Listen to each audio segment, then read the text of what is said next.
This is Winnipeg Sports Talk Daily with Andrew Hustler Paterson and Michael Remis.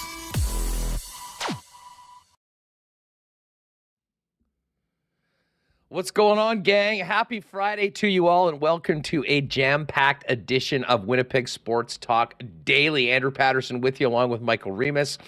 And we've got a lot to get to today on the program. Of course, the Jets are in Chicago tonight, taking on the Blackhawks. That's a 7:30 puck drop.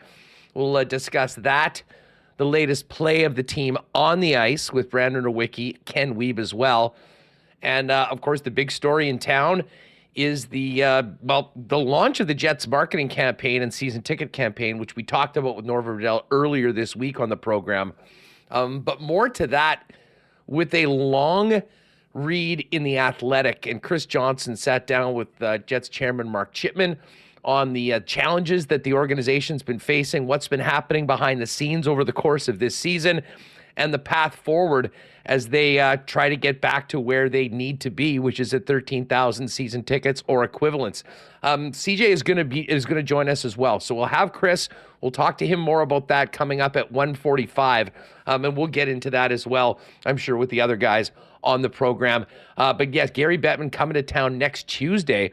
There's going to be I believe they've called it like a fireside chat, if you will, with Gary Bettman, Mark Chipman, before the game, with a number of interested fans. And I would imagine as well, the visit of the commissioner will be a big part of a push to really engage the business community here in Manitoba and try and get the number up to a similar number where corporate support is in most of the other NHL cities, which it isn't in Winnipeg. And a big part of that, as we all know, goes back to the rush to sell the season tickets in 2011, trying to do it fairly, and how 87%, I believe, of those tickets went to individual fans, where the corporate number of tickets in most NHL markets would be in excess of 40% and sometimes as high as 50%.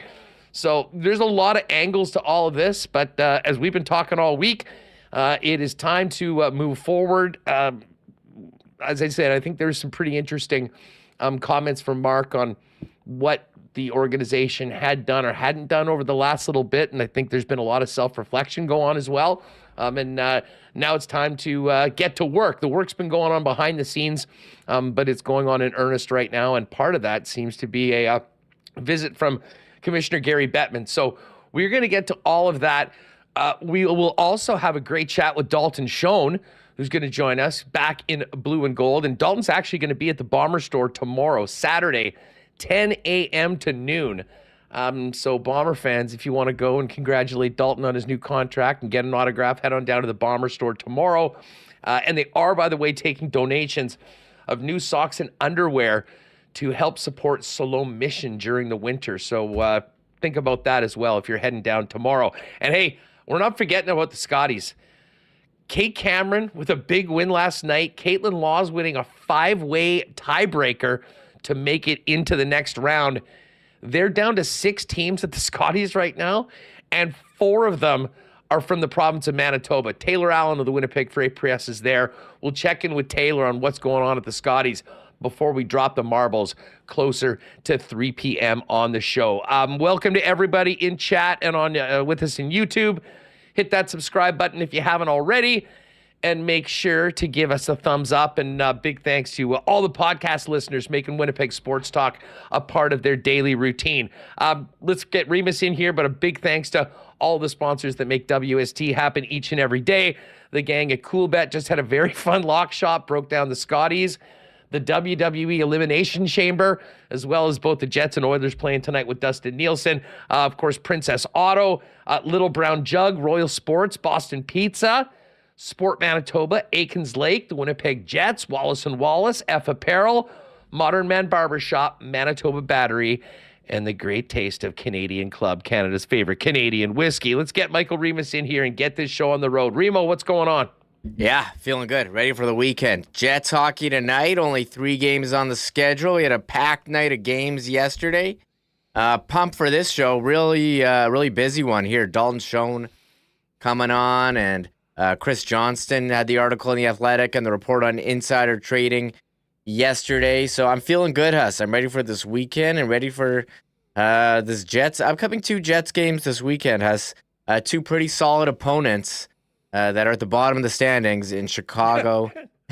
Solid, I guess they're solidly at the bottom of the standings. Yeah, that's what they are. I was gonna make a joke, but sometimes sarcasm doesn't fly over that well. I've learned that on the internet. And 2 opponents, Chicago and Arizona. Chicago at the bottom, Arizona, they're out of a playoff spot. So I am looking forward to how they fare, because Arizona's got this big losing streak that we thought was maybe going to end against Toronto. They got smoked, and they'll play the Jets Sunday. And the Jets have had trouble with Chicago this year. So how are they going to fare, and are they going to keep it going after winning big against another division rival in Minnesota? Yeah, exactly. Of course, Connor Bedard back in the lineup, which is great news for hockey fans. It'll certainly make the game more enjoyable, but it makes them a much more dangerous team.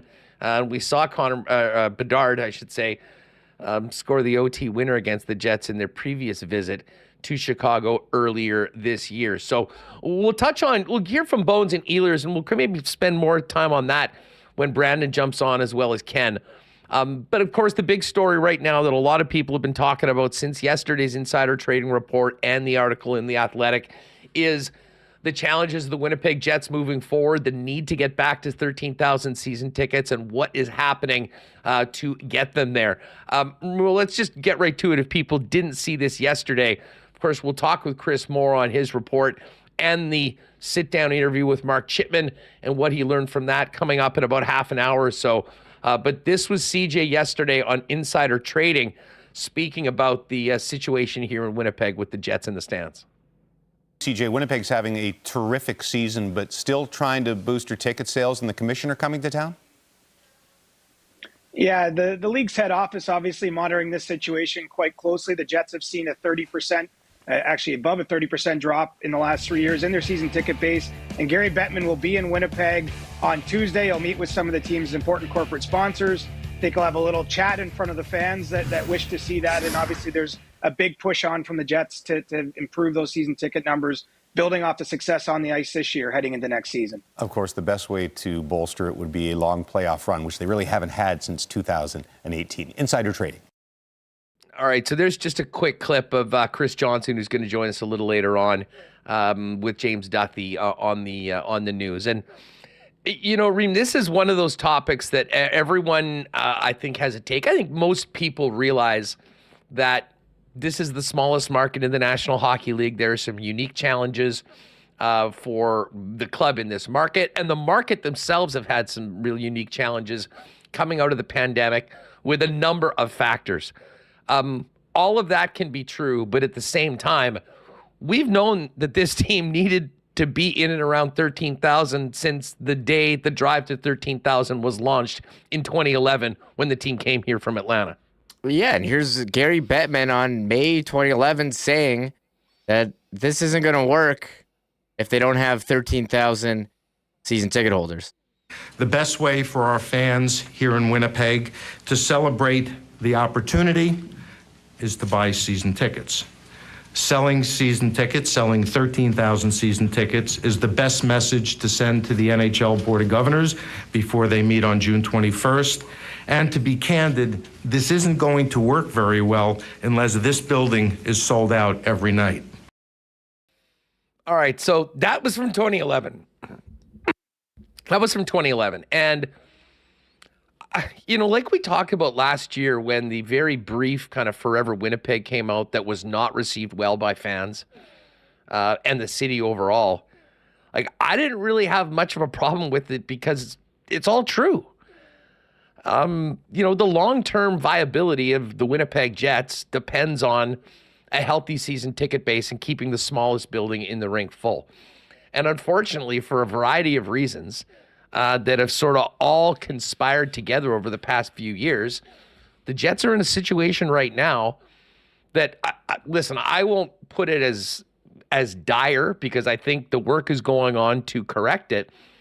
But let's face it, Reem, it was a startling place to be early on in the season. And I think back to the LA game. And if anybody wants to recap that, go back to whatever date that was, the day after the Kings came to town, and it was that really low crowd, it was the PLD return. And you would have thought we would have been talking about the game. We were talking about the empty seats. It was very clear right now that things had just sort of come to a head. Listen, I'll give them credit not for just completely sounding the alarm bells right then and there, because I think there's been a lot of introspection inside the offices of True North. And we'll get to some of that with Chris Johnston, but some real admissions from Mark that, they have made some missteps. And, as we talk with Norva, I think they're doing everything they possibly can to make this product as affordable as it can be. The NHL is an expensive league. It's the best league in the world. They're having their cheapest season tickets being $40 next year. If you want to get in and support the team, but, can't afford a lower bowl seat, no problem. They're doing that. There's so many options now. We've talked about the 25% discount on beer and pop and popcorn. There's a lot of things that they're doing here that, frankly, they aren't doing in a lot of other markets because they have to. I found the one line that really sort of came out to me from Chris Johnston's article from Mark Chipman was, speaking about how things changed. I mean, the organization, and I can speak to this, speaking a Moose employee for a long time, of how much work went into establishing that base, getting people to stick around after that horrible first year of Moose hockey, coming off of losing an NHL team, and what happened, and the amount of people in the community that helped myself out, connect with other business people to try to invest into this hockey club. And it ended up building into a very successful venture that ended up leading to the National Hockey League. But Mark had said that they went from a sales organization to a service organization because everything was sold. And I think the most important part of what Mark had said in that was an admission that at times he didn't believe maybe they did a very good job of that servicing. And that's something we've heard from a lot of people that had seats in the past that maybe don't right now. So I thought that first and foremost, there had to be, in some ways, some acknowledgement of some of those missteps, correct them, move forward. And it was, I can't say that I'm surprised because I know how passionate Mark Chipman is. I know this is really, in a lot of ways, his life's work.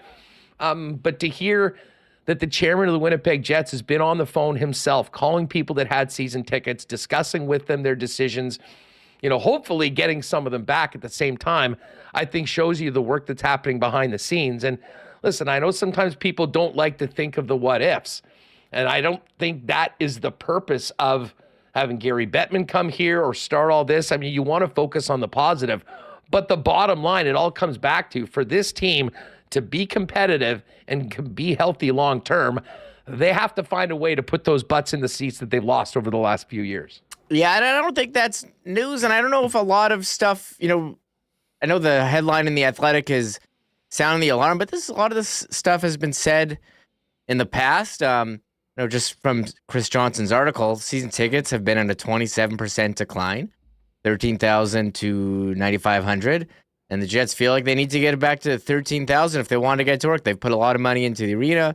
They're at the salary cap in terms of players. We saw they made the big commitments to Scheifele, Hellbuck, Niederreiter as well, and they've acknowledged they've made some missteps, and they have the chairman calling people for season tickets. But I think it's still the biggest thing for them is the corporate season tickets. During the sellout streak, 15% of the season tickets were purchased by businesses, and some teams have up to 50%. And I think that's part of why Gary Bettman is coming in to meet with corporate sponsors directly and try to get more people involved. So, just going from the Mark Chipman interview in October, he seems confident that they're going to be able to get back to 13,000 season tickets. They've done it before, but it's going to require a lot of work, and they seem to have to reconfigure their organization, as he said in the article, to become more of a sales organization than a service organization. So we'll see how this shakes out, but I think the bottom line is they want to get back to 13,000 season tickets, and they seem to be. They put out the new campaign. We talked about it earlier this week, and we'll see how it goes. Yeah, they've done a lot over the last couple of years, I think, recognizing some of the shortcomings, to show appreciation to season ticket holders, as well as to give them reasons to purchase. And, listen, there's a lot of people, and I see some in the chat. I mean, there are some people that are naturally negative on just about everything, and we'll always look for that angle, and that's not going to change. But I think the vast majority of people understand the National Hockey League, how it works, understand our city, and understand that, this is vital and candidly necessary to stick around and be part of the National Hockey League for a long time. And I don't want to get back to what happened in 1996 and everything, because we've been through that before, and that isn't where this team is at right now. But you go through a few more years and see erosion the way it's happened the last few years. If that continues, this team's going to be in a bad spot right now. And I think that all of the work is on moving forward, doing everything they can to acknowledge to people that were customers that aren't anymore, that maybe there were some missteps, and do whatever they can to get them back on board. And yeah, some of it's corporate. I mean, certainly that a big boost in corporate support would be massive for the hockey club. But listen, I think we've all known. I mean, there's lots of people that were in on seats in a package or sharing season tickets for a few years that for whatever reason over the last few years aren't there anymore. And listen, those people are just as important as corporate support, because the bottom line is, in the size of Winnipeg, this ain't New York City or Toronto. I mean, there just isn't that much, and it is going to take, I think, in a lot of ways, everyone, much like it did when the team was established right off the bat. So we'll talk more about that with Chris Johnston. We'll get some takes on that from Ken Wiebe as well. I'm sure Ken will want to touch on that, and then we'll also talk about the what's coming up for with the Winnipeg Jets tonight. But just to kind of set this up when we get into it with Chris, here's some of the statements from Mark Chipman in October, when some of the alarm bells were ringing, and certainly right here on this show, and we saw what had happened to the Jets season ticket base early on this season. This was the first one just on possible relocation from October in the conversation with Darren Dreger. I can see how you could ask that question, because it happened once. Is there concern that could happen again because you're the smallest market? I say, not on our watch. And following that, it's not on our watch because of the work that'll be done to get back to where they can be. Here is Mark on the belief that they can get back to where they were and where they need to be at 13,000. I don't have a scenario in my mind of, what does this look like at 10,000? We're just really focused on how do we get it back to 13, because we've been at 13. We were there for 10 years. So how do we get ourselves back there? That's where we need to be, honestly, to be competitive. And so I don't know that I'm that savvy because I don't have that scenario. We don't have that playbook. How do we run this at 10,000? Because we honestly believe we can get it back to where it was. And again, these are parts of the conversation that Mark Chipman had with Darren Dreger, in the midst of the lowest crowds we'd ever seen in the 2.0 era. And there was an acknowledgement that there was a lot of work to be done from True North going forward. And that, I think, is what's been happening over these last few months. This is Mark from this interview as well, discussing about the need to put in the hard work and knowing that the support is here and has been here. We know the support's here. We just got to get back to it. It's going to be, it's on us to do that. It's going to take some hard work, but we're accustomed to that, you know. So we had a good ride for 10 years, Darren. We really did. Yeah. And we took a heavy shot with the pandemic. We got to recover from it. That's on us.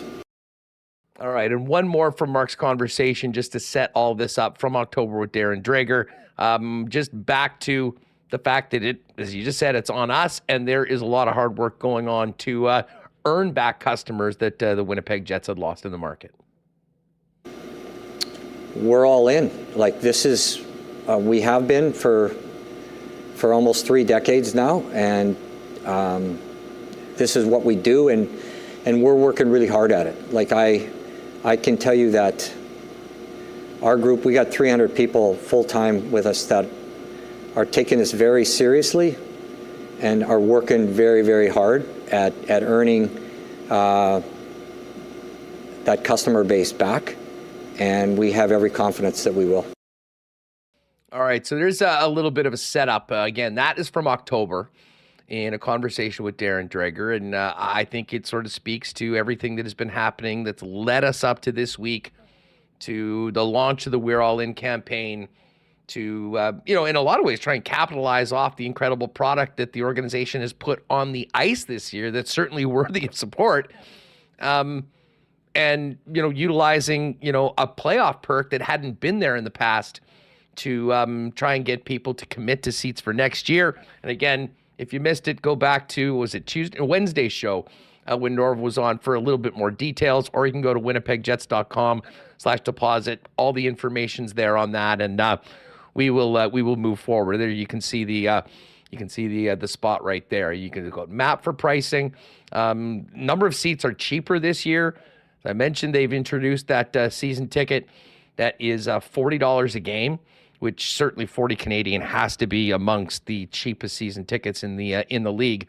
But other options, and again, I'll give a lot of credit to some important people in the community as well that have, obviously feel as stakeholders, as I think we all are in this team, and have been, working with this organization in the business community to try and connect, make those connections, and get more people on board for the upcoming season. And hopefully we'll see the fruits of all of that work. But it certainly reminds me a lot of what we went through with the Moose organization in sort of 97, 98, when it looked pretty bleak coming out of the Jets era, having that horrible first season, and the amount of passion that a lot of local leaders had working with us, helping us get over that hump and building it from there. This sort of is the playbook right now. So whether it's on the business side or reconnecting with fans that left, there is a lot of work to do. It's happening right now, and certainly is a big topic here on the program. So as I said, Chris Johnston's going to come on that.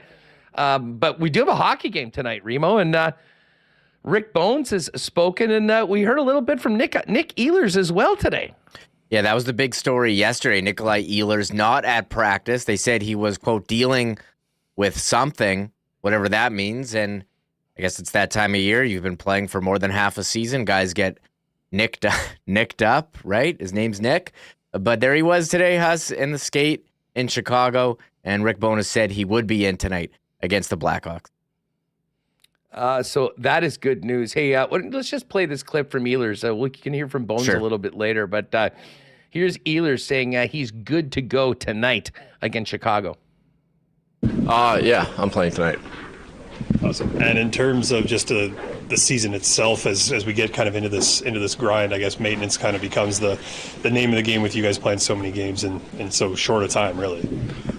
Yeah, I mean, especially with the month of March that we're going into, there's probably not going to be a lot of practices, playing every other day and with back-to-back. So it's about keeping the body right and working on it and giving it the rest that you can, and so we can play at our best during the game. So you'll see that more and more. All right, so there's Nikolai Ehlers. He's good to go tonight, and hopefully the Blackhawks are just what the doctor ordered to get a little bit of offensive mojo back in that second line, and particularly for Nick and Cole Perfetti. We're going to bring Brandon Rewucki in right now and get to more of that. Shout out to the gang at Canadian Club. We are looking forward to seeing all you WSTers down for our special Winnipeg Whiskey Festival event at the Manitoba Sports Hall of Fame next Thursday. It sold out quickly, so thanks again to everyone that supported it. Of course, Canadian Club and Beam Suntory, a big, proud sponsor of the Winnipeg Whiskey Festival. Going to be a great night for that Dallas game. Hopefully we'll have a great time, and the Jets can get a big win in the division. Dallas lost in Ottawa last night. You love to see it. Canadian Club available. It's the weekend. Why not? Pop by your local Manitoba Liquor Mart and pick up Canada's favorite Canadian whiskey, the original 100% rye, 12-year, all available. And remember, always enjoy responsibly. Got to shout out Downey and the gang at Manitoba Battery. We're getting into March, and they are getting ready to open the doors on a brand new location for Manitoba Battery in the south end of the city on Dover Court. But right now, whether you're actually needing to pop in or just taking advantage of the best prices in town on batteries and the fact that anywhere inside the perimeter, they'll deliver them to you for free with any purchase over $60, it's quite clear that for all your battery needs, there's only one place to go. Shop local, save money with Manitoba Battery, manitobabattery.com, 204-783-8787. And until the doors open on the new location, you can always visit them at their original spot at 1026 Logan Avenue.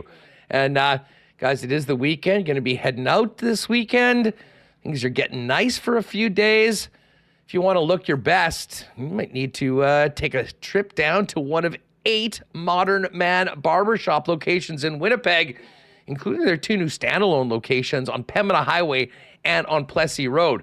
Modern Man has you covered, fellas, with a variety of grooming services, including great haircuts, beard shaping, shaves, color services, and more. Make an appointment and book your look via modernmanbarber.com and give them a follow on Insta at Modern Man Barbershops as well. All right, let's welcome in Brandon Rewucki to the program. B, what's good, buddy? How are you?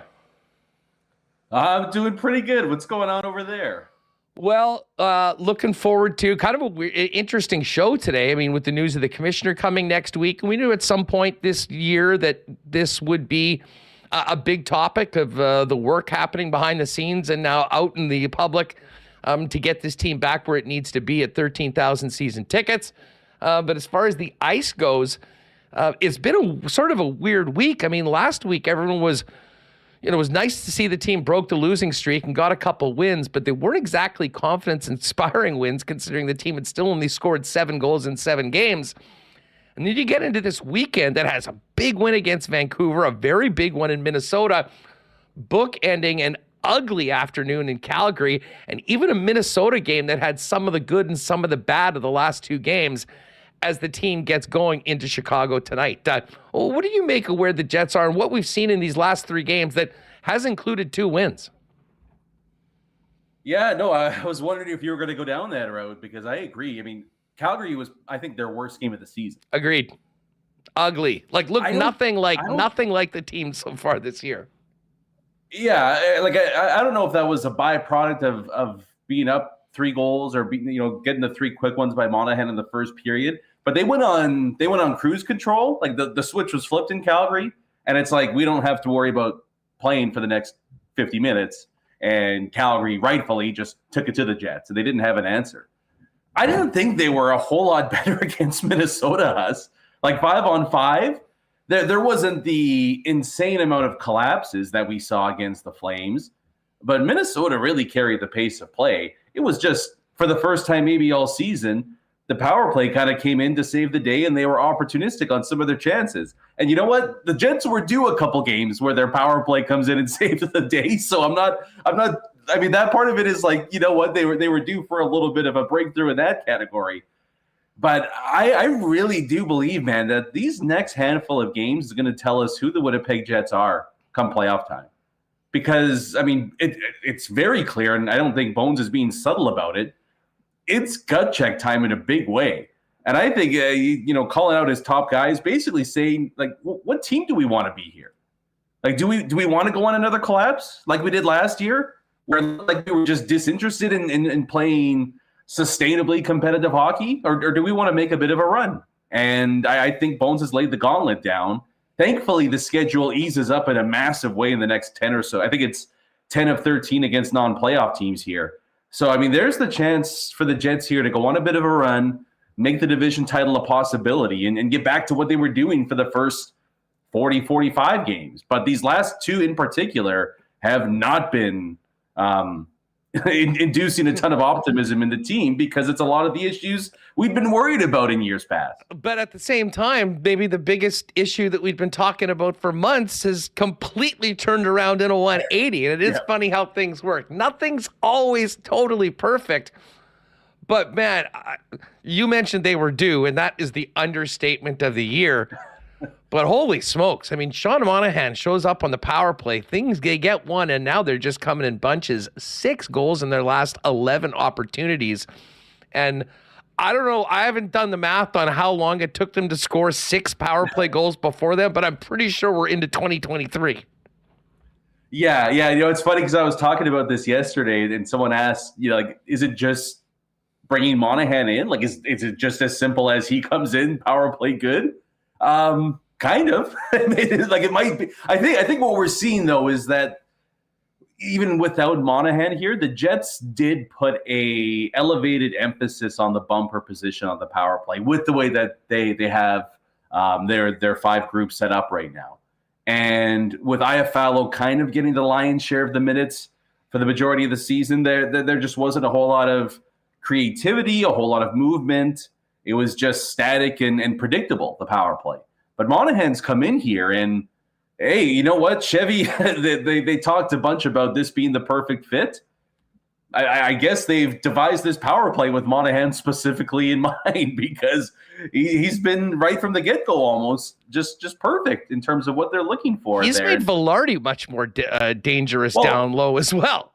That's exactly it. Like, it's not just as simple as Monahan in the bumper spot and away we go here because Monahan's doing the work there. But it's like a cascading effect, right? With Monahan being in the bumper spot there, it allows a little more room for Connor on his side. It allows Mark Scheifele to, you know, not necessarily just be stuck in that one spot by the boards. He's getting a little more creative in terms of how he moves both his feet and the puck. And then you're bang on. Most importantly, it allows Gabe Velarde to be the net front guy.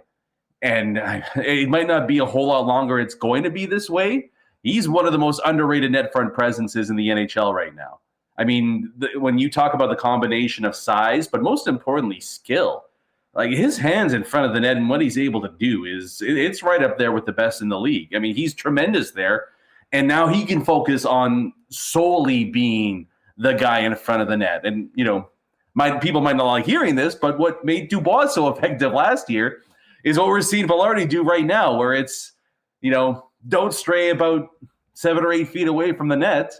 You're going to get a ton of goals, and you're going to make yourself a lot of money in the process. And so it seems like all the pieces now are starting to fit really, really well on the power play.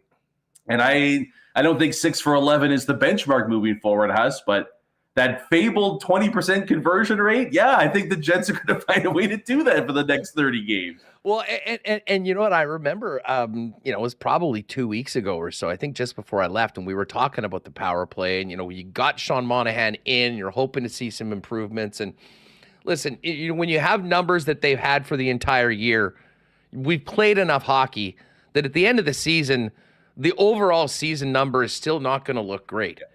But to be honest, none of that matters now. And you're looking at these final 30 games and trying to get, and I said at the time, if the Jets could just get into league average, you know, right in the middle of the pack on the power play in these final 30 games, it puts them in a very, very good chance to, as long as they continue doing what they're doing at 5-on-5, and that's what's been a little concerning the last couple of games, puts them in a really good spot to, you know, to move forward and to do some damage in the playoffs when you consider everything else this team can bring to the table.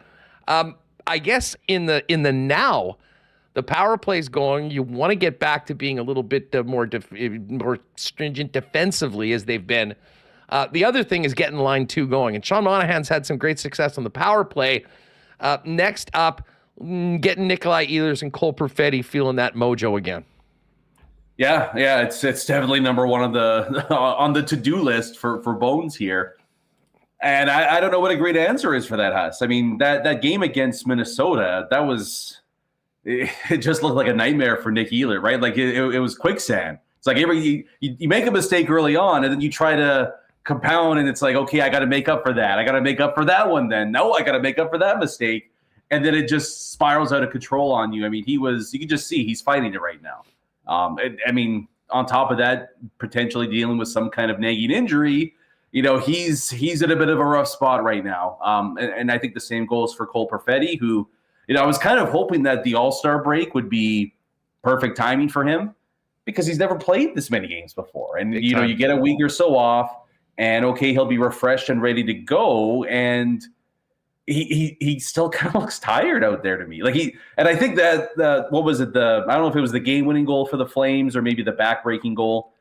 But when Kadri takes the puck off him, Kadri's not the fastest guy in the world, but it's 2 steps for Kadri, and he's like 6 feet away from Perfetti just like that, right? Like I do wonder if it's just for a young guy trying to figure out how to handle the rigors of the NHL season, if he just maybe needs a little bit more of a reset here. Like it just seems like there's a step or two in terms of how late he is to pucks, checks, in and around the net, things like that. I haven't been all that impressed with his game lately. And I don't know what the right answer is for Bones to do here. It's tough too, Huss, because I think if Monahan's going to be your second line center, he has a notable lack of foot speed, even with all the good things that he does out there. Like you need to have some speed beside Monahan to try to make that line effective. And if Nick Ehlers isn't going to be on that, there isn't really a ton of it further down the Jets lineup, right? And Perfetti's not going to be bringing that either. So there are some concerning issues as to how to get that second line cleaned up here. But I mean, the easiest one is, maybe you give Nicky a game or two off. If he's battling some kind of an injury, have him fresh and ready to go. Because if he's not going, no matter who the second line center is, it's going to be tough for the Jets to win in the playoffs, right? So to get him as close to 100% as possible is probably the easiest path to having sustained success on that second unit. I would be lying if I didn't say that I looked at these 2 games after Vancouver and this hyped up game against Minnesota. Like, it's Chicago and Arizona games that you should win. You have to win. That's a little bit of nerves on that. That being said, they've been very good. I'll give them benefit of the doubt. They've, for the most part, been very good beating teams below them in the standings so far this season, and their spot in the standings speaks for themselves. I am optimistic that maybe tonight and Sunday could be a great get-right weekend for those 2 players as well, and I think I'm going to be hitting Ehlers at plus 200 on a goal prop tonight. And maybe more importantly, his shot prop, I think, is 2.5. Get Nikolai Ehlers shooting the puck and feeling it again, because I have to admit, and we talked about this yesterday, this team didn't get to first place and battling for the top of the Central Division, the top of the West, without those guys all year. They have been a big, big part of the team's success. We know that it's there. It's an 82-game season. It's long. Sometimes you'll have the ups and downs. These guys are in a bit of one, but I still have a lot of belief that this can turn around quickly. Yeah. I mean, that's the thing, too. It was only, a month ago or so that Ehlers was spearheading the hottest, most dominant line in hockey. So it's not like he's incapable of doing it. It's just right now it's not going for him in any facet. I mean, I will say this, it is kind of hard to ignore the quote unquote coincidence that, Connor comes in, Ehlers gets demoted, and then all of a sudden his play isn't as sharp and as productive as it was a few weeks back. So, I mean, you do wonder a little bit on just the human side of this. He's probably pissed off, maybe a little despondent, what more do you want out of me, man? I want to be playing 20 minutes a night. We're producing like crazy, and you put me down the line too. So I wonder if there's a little bit of just everything all at once for Ehlers himself personally here, to try to figure out why this slump has gone on for as long as it has here. But you're right. It's not really Chicago they're going up against tonight. It's Bedard and the Rockford Ice Hogs. Sorry, but this is an awful NHL team. And there's really not much there beside Connor Bedard right now. He's going to be dangerous. They're going to, I mean, the one thing Chicago will do is make life a little bit difficult in terms of transition. They're going to look to try to spring odd man rushes. But this is one that the Jets should have in their back pocket by the time the third period gets underway, right? And so it's a get right game, but don't like lose your mind as well, like chasing cookies all night. So especially if Soderblom's playing, I don't know if you've watched him lately, but like he's leading the tank brigade right now for Chicago. And I don't know if Mrazek's going to get a whole lot of ice time down the stretch with that 9-10 save percentage. That may be the only thing keeping Chicago away from those California teams. But take care of business against Chicago. Arizona's a bit of a tough out there as well, but you at least grab the 2 points here, and Sunday's game diminishes Arizona's completely. They look like they've just completely checked out. I mean, they're 11 losses in a row right now, but that almost makes me more nervous going into the game, because sooner or later that win is going to come. And we saw it earlier this year when the Jets played a pretty good game against San Jose and just didn't win.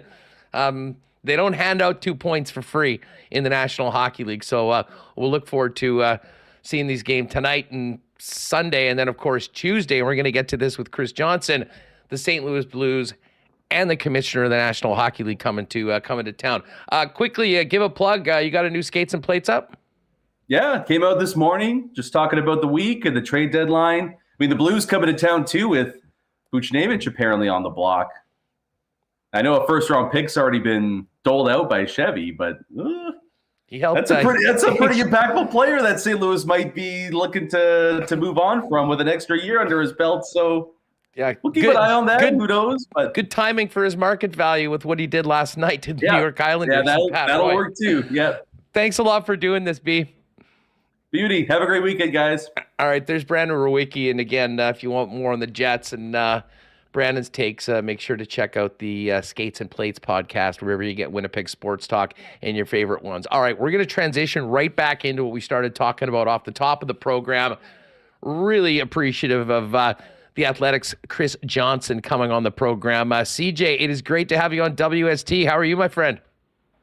I'm doing well. The only sad thing of my week is I didn't see you when I came through town there earlier on. Yeah, well, I didn't know as well. I'm like, wait a second, CJ's in town. And there's there's a lot going on, and we could get to what's happening on the ice, but I think it's pretty clear that the topic in town, and it's been a big topic throughout the year, ever since people showed up at the rink kind of 3-4 games in and realized that, whoa, like what I think a lot of people feared had happened maybe beyond most people's expectations. And very clearly, and by the way, folks, the article right now is up at The Athletic. Chris Johnston has the piece, extended interview with Mark Chipman. It is entitled, Jets Ownership Sounds the Alarm on Attendance, Not Going to Work Over the Long Haul. Chris, I appreciate you coming on to talk about this, because we haven't heard a lot from Mark Chipman. It's very clear that there's been a lot of work since October going on behind the scenes leading into the launch of this season ticket drive that they sort of became in earnest. But if you could, tell us a little bit about what you learned about the Jets situation right now and your conversation with Mark and what they've been doing leading up to this, taking it to the public and getting to work. Yeah, I mean, look, I think the impression I came away with is that there's been a lot of soul searching that's gone on. Obviously, a lot of, really examining the various issues. I mean, a subject as broad as this one, it's got a lot of layers to it, right? I mean, this isn't about pointing blame in any direction. I think really for the impression I got in speaking with Mark is that they're looking for solutions to what has become a problem. And it started a couple of years ago. You can chalk it up to a pandemic and a decline in season tickets. But then to have 2 subsequent seasons where that's happened, and this year where I do think they are getting a better walk-up crowd here in the second half, where obviously the Jets have been a very competitive team, they're still at a spot with the season tickets that isn't going to be sustainable for long-term health. And so, I do feel as though Mark was very open and honest, acknowledged, some issues that he thinks the organization has made, some maybe just transitions in the way people buy tickets, whether it's in groups or what have you, what worked 12 or 13 years ago, maybe it's going to have to shift and evolve in time here. And ultimately this is a big, period, because they have to sell more season tickets leading into next season. And really that's when you do it, right? Just towards the end of one year and into your summer, you start to look ahead to the next year. You mentioned the soul searching, and I mean, listen, I completely agree, and I think we heard some of that in Mark's conversation with Dregs in October, and then essentially they went to work, much like the team went to work on the ice, and we know the team's been doing very well. But there was a line in your piece that I thought spoke to that, where he talked about the drive to 13,000. It happens right away. You got a waiting list. And all of a sudden, you don't have tickets to sell each and every day. And I mean, the way True North, I should say, went from the American Hockey League, building up that American Hockey League team to the point where they were a viable option for the NHL, was sales, group sales, all of those things that all of a sudden didn't happen. And I believe the quote is, I don't have it right in front of me, but we went from a sales organization to a service organization. But what he said after that, I thought was telling, that, was an admission that, maybe at times we didn't do a good enough job of that service. And a lot of that comes out in the article and the interview, that that soul searching they haven't been looking elsewhere. They've been looking inside and realizing what they need to do. And I'll tell you what, I don't know, you'd know better than me how many chairmen of National Hockey League teams are spending their days calling people that had season tickets before, but I think it speaks to the all-hands-on-deck approach and the level of urgency and importance to the organization that this gets rectified. Absolutely. And to set the scene, it was late Tuesday afternoon or early Tuesday evening before the game against Minnesota that I sat down with Mark. And, he said he had made about 20 calls that day to, people who had let their season tickets lapse. And so maybe a quote like that comes directly as a result of the timing. I mean, if you've just spent the afternoon or a good part of it talking to people about some issues they've had with things that they didn't appreciate, or the circumstances in their life had changed or what have you. I mean, I think that naturally, you can have some empathy there. I mean, I didn't get the sense at all that Mark is sort of blaming the fans. I think that really they're just looking for ways that they can better service the fans, that they can, maybe it's selling, being a little more flexible and selling smaller group tickets. I mean, I'm certainly not an expert on their business, but certainly if I can convey the emotion I took out of that conversation was very much one of, this is a team that sold out, what was it, 332 straight games? I mean, what a smashing success it's been in the return to the NHL, and they've reached a point in their cycle where it's been a little more challenging. And so, I do think that it's a tricky conversation. I'm sure Mark wasn't too happy to have me in his office, quite frankly. I doubt that this is something he really wants to be discussing. But, at a certain point, it's sort of like when you're in a family. Sometimes you have to have a difficult conversation. I think that's where the Jets are at. They from a business standpoint, they want to be as open as they can be about some of the challenges they're facing. But they also recognize in the market that not everyone might hear the message the right way. And I think that they're sort of struggling in some ways to find the right words to articulate where they're at. But, I felt, quite honestly, like there's a lot of ownership for some of the things that maybe haven't worked here the last few years from Mark during our conversation. And I hope that was conveyed through the article. Yeah, this is the, this is the quote that I had. We've had to reinvent ourselves. For 10 years, we weren't a sales organization. We were a service organization. And I'm not sure we were that good of a service organization, to be honest with you. And again, we had Dorval on earlier this week. We've talked about moving forward, what they are doing. But this entire conversation, to your point, it's a sensitive topic, and it would be in any market with the fan base, but even more so here in Winnipeg for very obvious reasons. Right. And look, this is the part I can't speak to. I'm an outsider in your city. I mean, I've been so lucky to spend a lot of time in Winnipeg. I was there when the 2.0 team relaunched. I was there for the outdoor game years ago at the Bomber Stadium. I was there in the 2018 playoffs when they played Vegas, and then, numerous other touch points along the way. So I think as an outsider, at least I have a view of certainly the passion in the marketplace. I've always loved going to the arena. I love going to Jets games. I think that the atmosphere has been spectacular, but things evolve and change over time. Obviously, we've all just lived through a pandemic in the last 3 or 4 years, and it's touched our lives in various ways. But one of them is economic. I mean, you can't ignore that fact. And so, I think that I get that it would be sensitive for anyone who experienced, was old enough to remember the original Jets leaving, or even just if you're young enough to remember the excitement of the team, coming back from Atlanta in 2011. I think that, the idea that it could be in danger, no matter how you bring it up, is one that's going to get some emotion. And I don't think we're at that point yet. I should be clear that I think that this is the stage before there's a problem. This is okay. We've got an issue. Here's the various ways we're trying to solve it. Mark Chipman's recruited all these local business people and trying to tap into their contacts. Obviously, they've looked internally at their sales team and the way that they're selling tickets, and I'm sure they're doing a bunch of other things along the way here to try to reverse course. But this is sort of the warning before something gets really bad. I don't think we're at really bad or anywhere near there just yet. If you can, I mean, I don't think it's at all a coincidence that the commissioner's coming to town next week, and being part of a forum with fans, as well as I'd imagine doing what he can during his brief time here, engaging with the corporate community. What do we know about the purpose of Gary Bettman's trip here, and what will it include?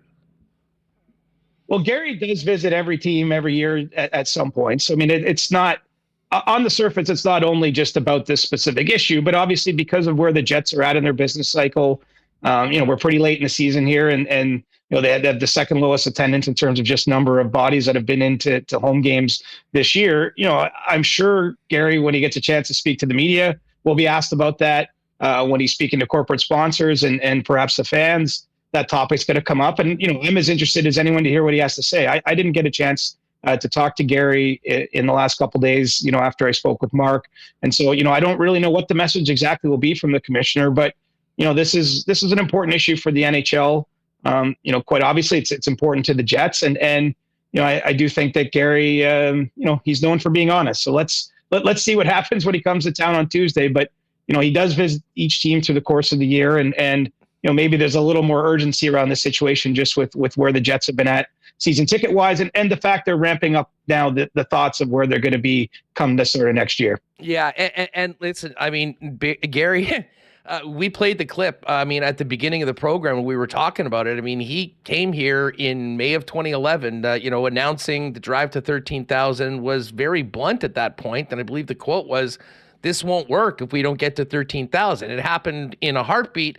And part of that, Chris, that goes back to maybe some of the challenges that they've had and why the erosion has happened the way that it has with all the economic stresses on individuals, is that because of such a short period of time to actually sell tickets and wanting to do it fairly, I mean, if they had shut out fans and saved 40% of their tickets for corporations, they would have gotten killed back then. So everyone bought the seats, whatever they could get as soon as they could. But what that left them was a much smaller chunk of corporate support that you find in just about any other market. And I imagine the hope is that the commissioner on that side of things at a higher level within, Winnipeg leaders and the community can maybe get more of the business community on board and get it closer to what those numbers look like in most other NHL markets. Right. I mean, Mark Chipman mentioned to me that he knows of some teams that have as much as 50% of their season ticket base, comprised of corporate interests. And I think that it's only natural to deduce that a corporation can probably weather some economic storms a little easier than individuals can. And maybe keep things a little bit stable when there are periods where things aren't going great. Because the idea, right, is that in 50 years' time, when you and I are in the old folks home there, Huss, that the Jets are still here, right? That they've built this long history, that they've managed to, weather the things that come along. And over a long period of time, every organization is going to face various challenges, and every market is going to go through different cycles of prosperity and maybe tougher times. And so, this is about sustaining something for the long haul. And the good news of this story to me is that the proof of concept is there. I mean, you've sold out for almost 11 years in a row. I don't think anyone is questioning the love for the team, the passion for the sport, the civic pride, all the things that go into supporting a team like this. But, you also can't ignore, the recent trend and it's gone in the wrong direction. And so, I think it's a good time to revisit this. One quote I didn't put in the story, it just got cut out, but that Mark said I thought was interesting. He mentioned he always thought it was a strength that there's so many, basically groups that bought season tickets together. He sort of viewed it as a strength in numbers type of situation. And he said those groups all arranged themselves. When they put those tickets on sale, right back when the team was coming there, basically you had to, between your friends and family or whoever you did it, you had to do it themselves. He's like, now we have to do it for them. Now we have to recognize that there are some people who are just going to want tickets to 6 games or 8 games or whatever the magic number may be. But obviously that's a very different process. It's labor intensive from the Jets end of things because they have to now sell more individualized seats and packages and those sorts of things. And I think that they're certainly open to doing that, but it doesn't happen overnight when you've been accustomed to having 13,000 seats and everybody kind of arrange it amongst themselves. Well, and you know what, and to that point, I mean, it's something that I really took from our conversation with Norva Riddell on Wednesday's show, as well as in particular, knowing Mark and having worked for him before in the hockey business, in the Moose days, like there has been, back to your point, I mean, a lot of self-introspection, organization-wide, top to bottom, about what needs to be done, because I really think that you kind of nailed it. This isn't about what happened 3 or 4 years ago. You have to acknowledge your missteps, but move forward in a way that is honest, that is transparent, but also lays out ways to combat the problem. And that's a bunch of different ticket options, and that's engaging people that maybe they had lost in the past to try to get back. Well, and there's opportunity in that, right? I mean, look, for sure, sports, it's a crazy thing. I mean, you and I have made our businesses, our personal lives out of it.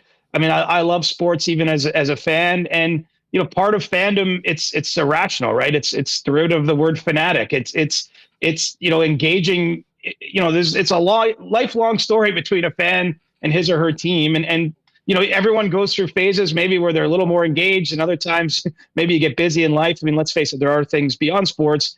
And so, I just think there's an opportunity here to re-engage a fan base when, we haven't talked at all about the current state of the Jets, but I think they're in a great spot. And, this is as wide open of NHL season that I've covered in recent years, where I couldn't tell you what is going to happen once we get to the playoffs between, we've seen teams like Vancouver and Edmonton here since the break, Boston, some of the top teams in the league kind of going the wrong way. I'm pretty close to covering the Leafs living in Toronto. They've all of a sudden got it together and won 6 games in a row, had their best stretch of the year. I mean, it just feels like there's a lot of different teams in the mix to have, a special end of their season here. And I would include Winnipeg among that group of teams with that possibility. And so, look, the product on the ice has been pretty good. There's been a lot of changes behind the scenes, or a lot of it, looking at the processes, looking at the way they engage with the fan base. And you've got Mark Chipman himself phoning fans and hearing them out, hearing about the time, as he shared with me, that someone had an issue with sort of a beer and ticket special that was in this section last year. I mean, things like that. I mean, it seems to me that they're listening to the market, they're listening to their customers, and they're finding a better way to serve them. Yeah, it is about moving forward, and obviously it's in everyone's best interest if this is successful. And obviously you mentioned the success on the ice. Just while we've got you here, I have to pick your brain on the trade market. The Jets made a big move to get Sean Monahan well in advance of the deadline. That has certainly been bearing fruit, especially on the power play as of late. But when you look at Winnipeg and Kevin Cheveldayoff's particular situation, what intrigues you about what Chevy might do? And are you aware of a target that might still be out there for Winnipeg as it pertains to 2 weeks from today? Well, I think they were smart to go and get Monahan, quite honestly.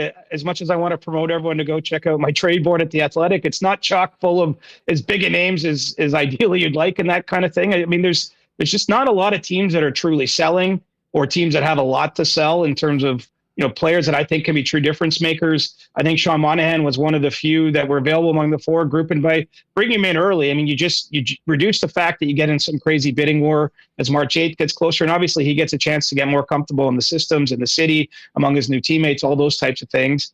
And, they filled a pretty big, I don't know if you call it a hole in the lineup, because they won a lot of games without him at second line center. But I think that they're a much deeper team being able to slot him in there. When it comes to what's going to happen these next 2 weeks, I don't expect them to be that aggressive. I think that you're going to be looking at more depth type of moves. And while those ones don't always grab the headlines, sometimes the fourth line addition or maybe a third pairing addition to the blue line, those are actually the players that can make a difference on a long playoff run. It isn't always the star power and all that. And so, I think having already traded a first round pick, I'd be surprised to see them, do something similar. It's it'd be a lot to give up. And I don't think you part with your first rounders, easily, but there's going to be some depth players out there that I think that the Jets will be in the mix of, and especially someone maybe for the blue line. I could see that, just to try to, insulate yourself a little bit, because if you're going to play a long time in the spring, usually there's injuries and things that come up along the way.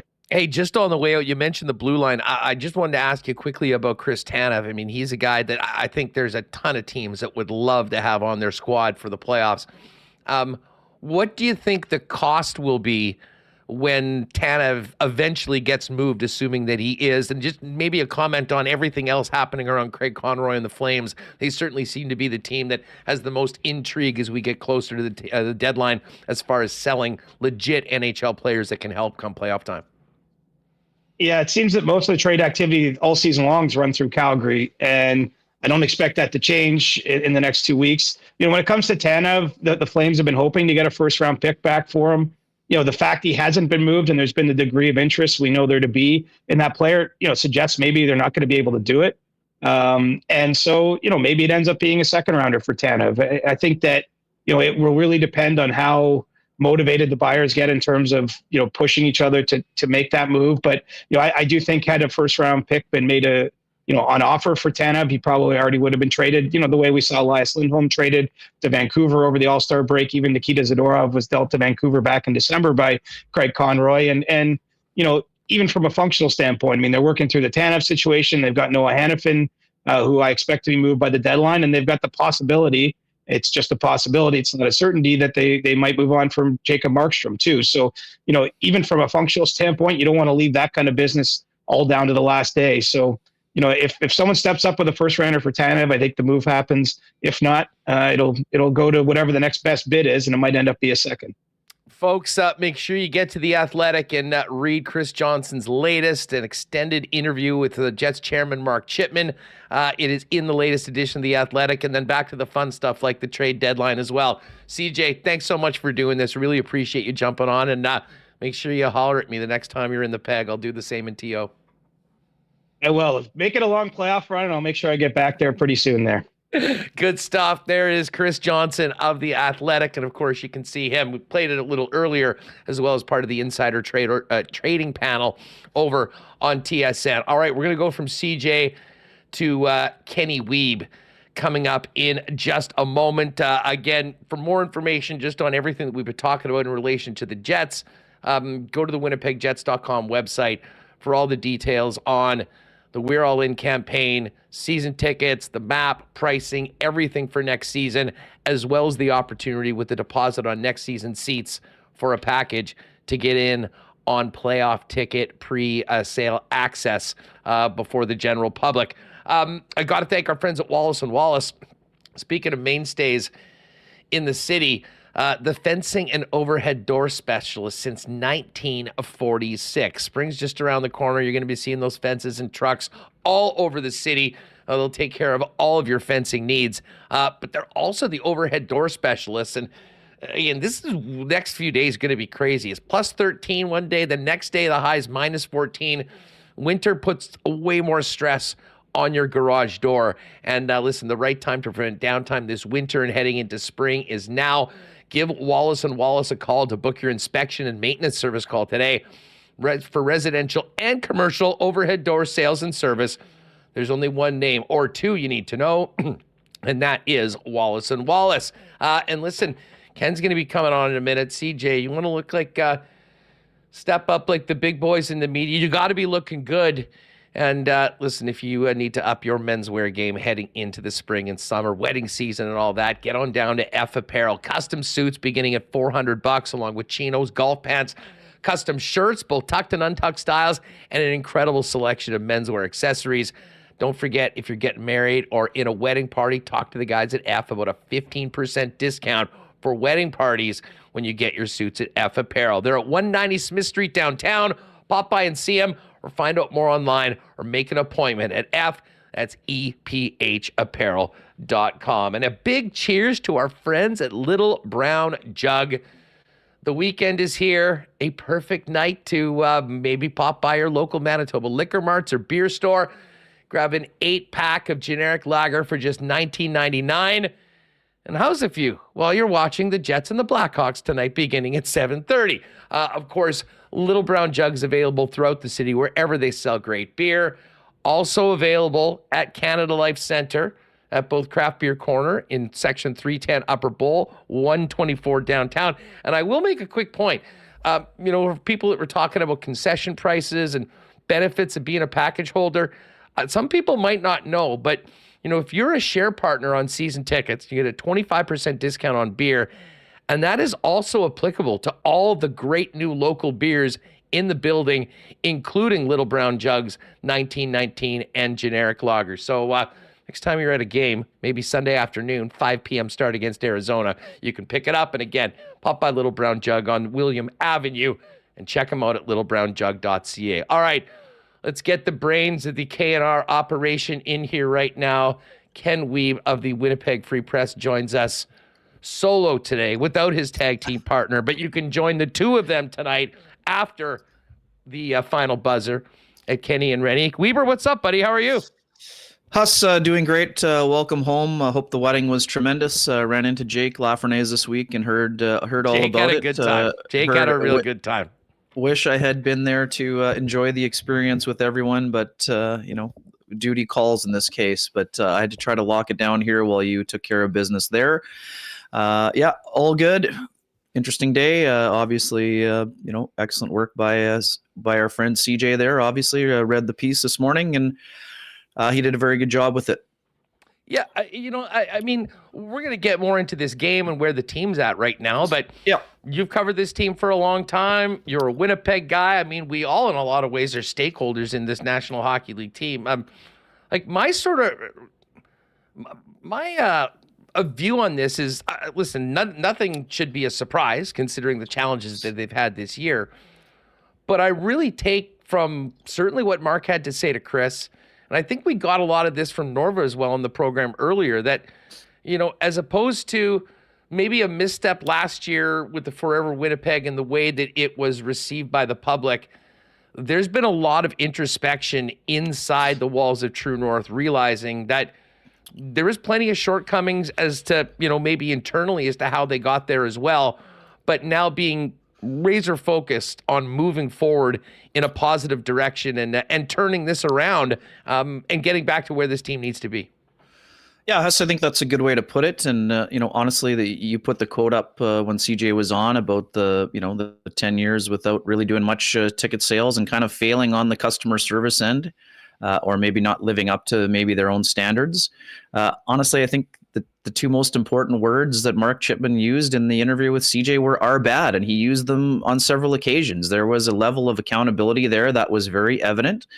I think it's quite clear that the folks at True North are looking to enhance the experience. And just echoing CJ's sentiments, Huss, I mean, there was not a finger wagging and pointing at the, Joe customer, individual ticket salesperson and say, hey, we need you here. There was we'd like to welcome you back if you can throw down the money to be here. But I mean, this whole thing with the interview and with Bettman coming to town, I mean, it's a larger issue with the corporate community. And Huss, let's not kid ourselves. It's a gate-driven league, and we were there when the announcement was made by Gary Bettman before the drive to 13,000. And I'm not very good at math and never have been. You can ask my teachers at W.C. Miller Collegiate, Huss, about that. But when you go from a season ticket base of 13,000 to below 9,500, I mean, that's not going to work. Like, we know that the building needs to be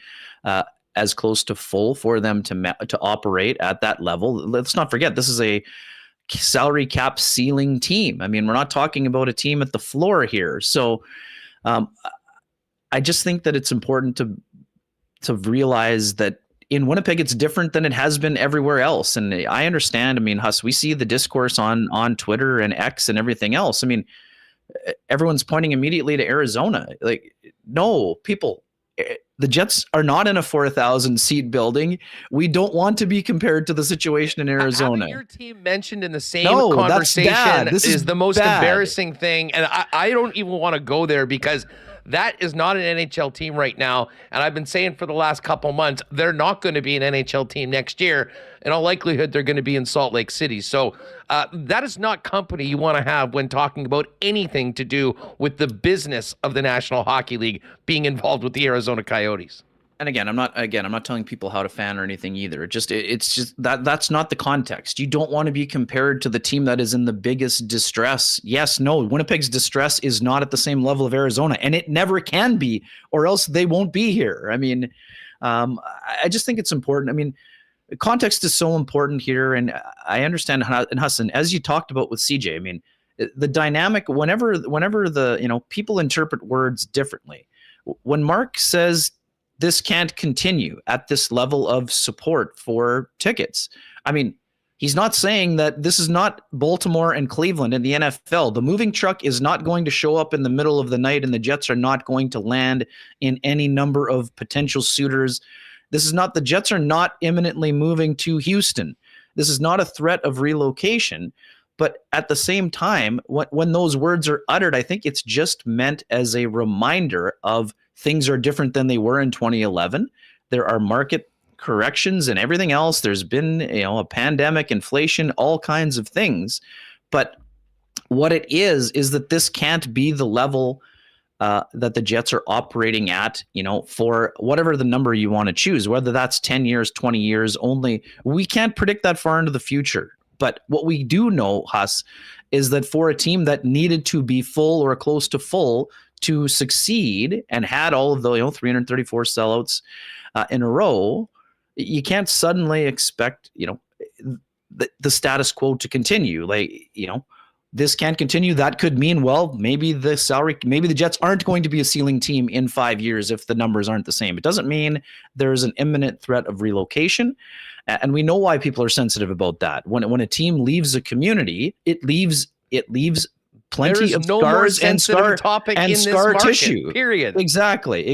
And no one wants to go back to that area either, Huss, because then you have a scenario where people are saying, now you have 50,000 people that attended the last game, but were never in the building when there were 7,500 people in the building, right? I mean, no one wants to go through that again in this community or any other community. So, of course, it's a sensitive topic, but that doesn't mean that you don't need to listen to what's being said and what's being spoken. And to me, the biggest thing that I took out of reading CJ's article was that the Jets are trying to change and that they're wanting to everything we've heard, us, whether it's by email, Twitter, all of those things. People wanted their voice to be heard. Not only are their voices being heard, their voice is being heard by the owner of the team. That's not to take away from any other account representatives that have been dealing with these people before. When the person at the very top of the pyramid is taking time to listen, to me, that shows a level of accountability. And I think what we saw too, I mean, the Jets are trying to enhance the experience. And what we've seen, Huss, is that in spite of the Jets having one of the best teams in the National Hockey League, it hasn't directly corresponded with filling the building 41 times. So that means the Jets are trying to figure out how they can do a better job of filling that building. To be honest, that's all because of the season ticket base. I mean, that is it. They have already smashed walk-up projections, all of that this year. And I think part of that is, I think people early on, I felt it at least from people that maybe had let seats lapse or whatever and just thought, I don't have my seats, but everything's fine. And then you sort of realize, wait a second, there's big holes in this upper bowl, and started coming and making a point of coming to more games. And obviously the way the team has played has certainly been worthy of support as they've been challenging for first place for the majority of the year. So, I mean, it is about moving forward. I appreciate, as someone that, frankly will agree with what Mark had to say about, that maybe some of that servicing of season ticket holders and members left a lot to be desired for a while. I appreciate that they've looked inwards first. They've done a lot of things to try to accommodate people as best as they can, including on pricing of a number of things. And the bottom line is coming together, moving forward, and hopefully turning this thing around. And it'll be interesting to hear what the commissioner has to say next week. But I think these are all important conversations to have. But it's also important to be candid, to be honest. And, if this team wants to be healthy and be competitive in the long term here in Winnipeg, Manitoba, in the smallest market, there's going to need to be some improvements, and it seems like that work is happening right now. As far as what's going on the ice, I've been looking forward to this conversation all week because it has been a kind of a really weird week. you know, I was finishing up that trip in Mexico. I watched the San Jose game, and I mean, 1-0 coming off the 2-1 win. I mean, the offense had just completely dried up. How many conversations have we had about the power play? And the power play goes nuclear, 6 goals on 11 attempts, and you get 2 big wins against Vancouver and Minnesota. And yet, even if you speak to players like Captain Adam Lowry said yesterday, those results were nice. Calgary wasn't at all. But while the goals have been happening, they've actually gotten away a little bit from the foundation of what made them such a consistently good team in the first place. Yeah, no doubt. There have been some lapses for sure, Huss, but I mean, I think it's important to, like, this is dog days of the season. And, again, we understand the Jets mantra is solutions, not excuses. And I'm not here to make them for them, but just take a look around the league, Huss. I mean, look what's happening to Vancouver. Vancouver, the last team that had not lost 3 in a row all year, suddenly looks up. They've lost 4 in a row. And, guess what? The Boston Bruins are coming to town on a Saturday night for them. The Dallas Stars have been fumbling a little bit here the last little bit. And, the Jets moved themselves right up to, if they win tonight, I think that'll put them back in the top of the West in terms of percentage points, right? Winning percentage. So I would say that it's not unexpected that there have been some hiccups here. But what I also would say too is that, I'm talking with Mason Appleton yesterday, Huss, about this very thing, about the, 4 games to finish the month and then 16 in March. I mean, these guys are getting ready to get into that rhythm. Now, the grind is really going to start. We know things ramp up coming out of the All-Star break, and there were some, slow periods going out of the break in the first 2 games against Pittsburgh and Philly. No doubt about that. There was a big hiccup against the Calgary Flames. Yes, absolutely, no question. There was a slow patch in the second period. Laurent Brossoit. Without Laurent Brossoit, we might not be talking about the Jets being 3-0 against the Minnesota Wild this year, but everything we've seen from the Jets has included a response, including the head-to-head matchup, the emotional game with Vancouver, where they were excellent. Great third period against the Wild. Really good third period against Pittsburgh after they had a hiccup there. So to me, I see them more rounding into form, but at the same time, now it's been a bit of a role reversal, Huss. You touched on it. We've been wondering when in the world the power play would start moving the puck quicker and shooting quicker. Well, now all of a sudden the Jets are struggling at 5-on-5, which has been their foundation. Now, struggling a little bit structurally, but also there's not a lot of cohesion or enough cohesion within the top 6 forward group, right? So we have Nikolai Ehlers, 10 without a goal, Cole Perfetti, 14, Adam Lowry, 15. That's a lot of people going quiet at one time. But at the same time, you had an outburst for Gabriel Velarde, right? 4 goals, 8 points. You had a big night for Mark Scheifele against the Canucks. I know that Kyle Connor had a bad defensive play against Vancouver, and at 5-on-5, he doesn't seem quite like himself yet. But Huss, when you're not like yourself and you put up a goal and 7 points, yes, I understand a lot of that production is on the power play, but the Jets needed production on the power play, so you needed to get it from somewhere. But the biggest issue there, too. I would say those also count. I would say the biggest development, Huss, what we saw from the Winnipeg Jets, is that their third line got back to both dominating in terms of zone time and checking against Kirill Kaprizov and Joel Eriksson, who checks notes, just were coming off a 3-goal, 6-point game. And yes, I understand Kaprizov had 2 points, but they weren't while Lowry's line was out against them, right? They were out against them. One took over that game. They were awesome, right? That's the thing, Huss. They and Laurent Brossoit were the reason why Winnipeg won that game. And the power play. But yes, those guys specifically at even strength were the best line by a landslide. So now if you're Rick Bowness, you're wrestling with yourself right now. Well, what do I do to help the second line, or do I make a move with the top line? It seems pretty clear, and I understand there's plenty of people that don't agree with the decision, but we know the preferred line right now for Rick Bowness is Connor, Scheifele, and Velarde. So that means Nikolai Ehlers is a play driver, Hustler. I'm not saying that it's a completely fair situation for him, but Huss, this is a guy who drives play on his line. He needs to drive play right now with Sean Monahan and Cole Perfetti. And I understand he's dealing with an injury and everything else. And I'm not saying this is solely on Nikolai Ehlers, Huss, but he has the ability to carry a line by himself So I think that he will figure it out on the second line with Sean Monahan, because Monahan's an elite passer. He will figure out where to find Nikolai Ehlers in space. And I know a lot of folks are down on Cole Perfetti's drought as well.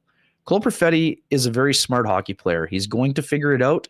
This is the first time he's going to be approaching, it's going to be 50-plus games. Most he's ever played at this level. There was going to be a lull. I would listen to you yesterday, Huss. I am with you completely.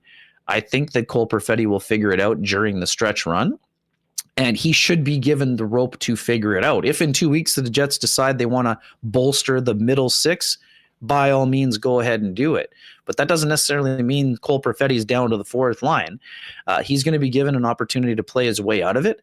He's a very smart player with a very high skill set. I expect him to get it figured out. I mean, Sean Monahan has been everything for this club, Huss, right now, doing everything, winning draws, winning battles, winning tips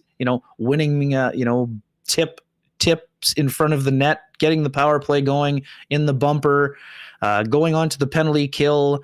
And guess what? The only thing he hasn't done yet is absolutely put the second line on his back and said, hey, boys, come on with me. But his goal was at even strength the other day. So that's a step in the right direction there, too. But yeah, I mean, to me, the biggest development was that third line scoring twice. They don't need to score twice every game. They don't even need to score once every game. But if they can have that kind of impact and chip in some secondary scoring, then the fan base is not going to be nearly as concerned about this dry spell, for 5 or 6 players. I think eventually they'll get back to defending the way they defend, and their players will sort it out offensively because they're too skilled not to. And in the meantime, I mean, the Jets had that 5-game lull.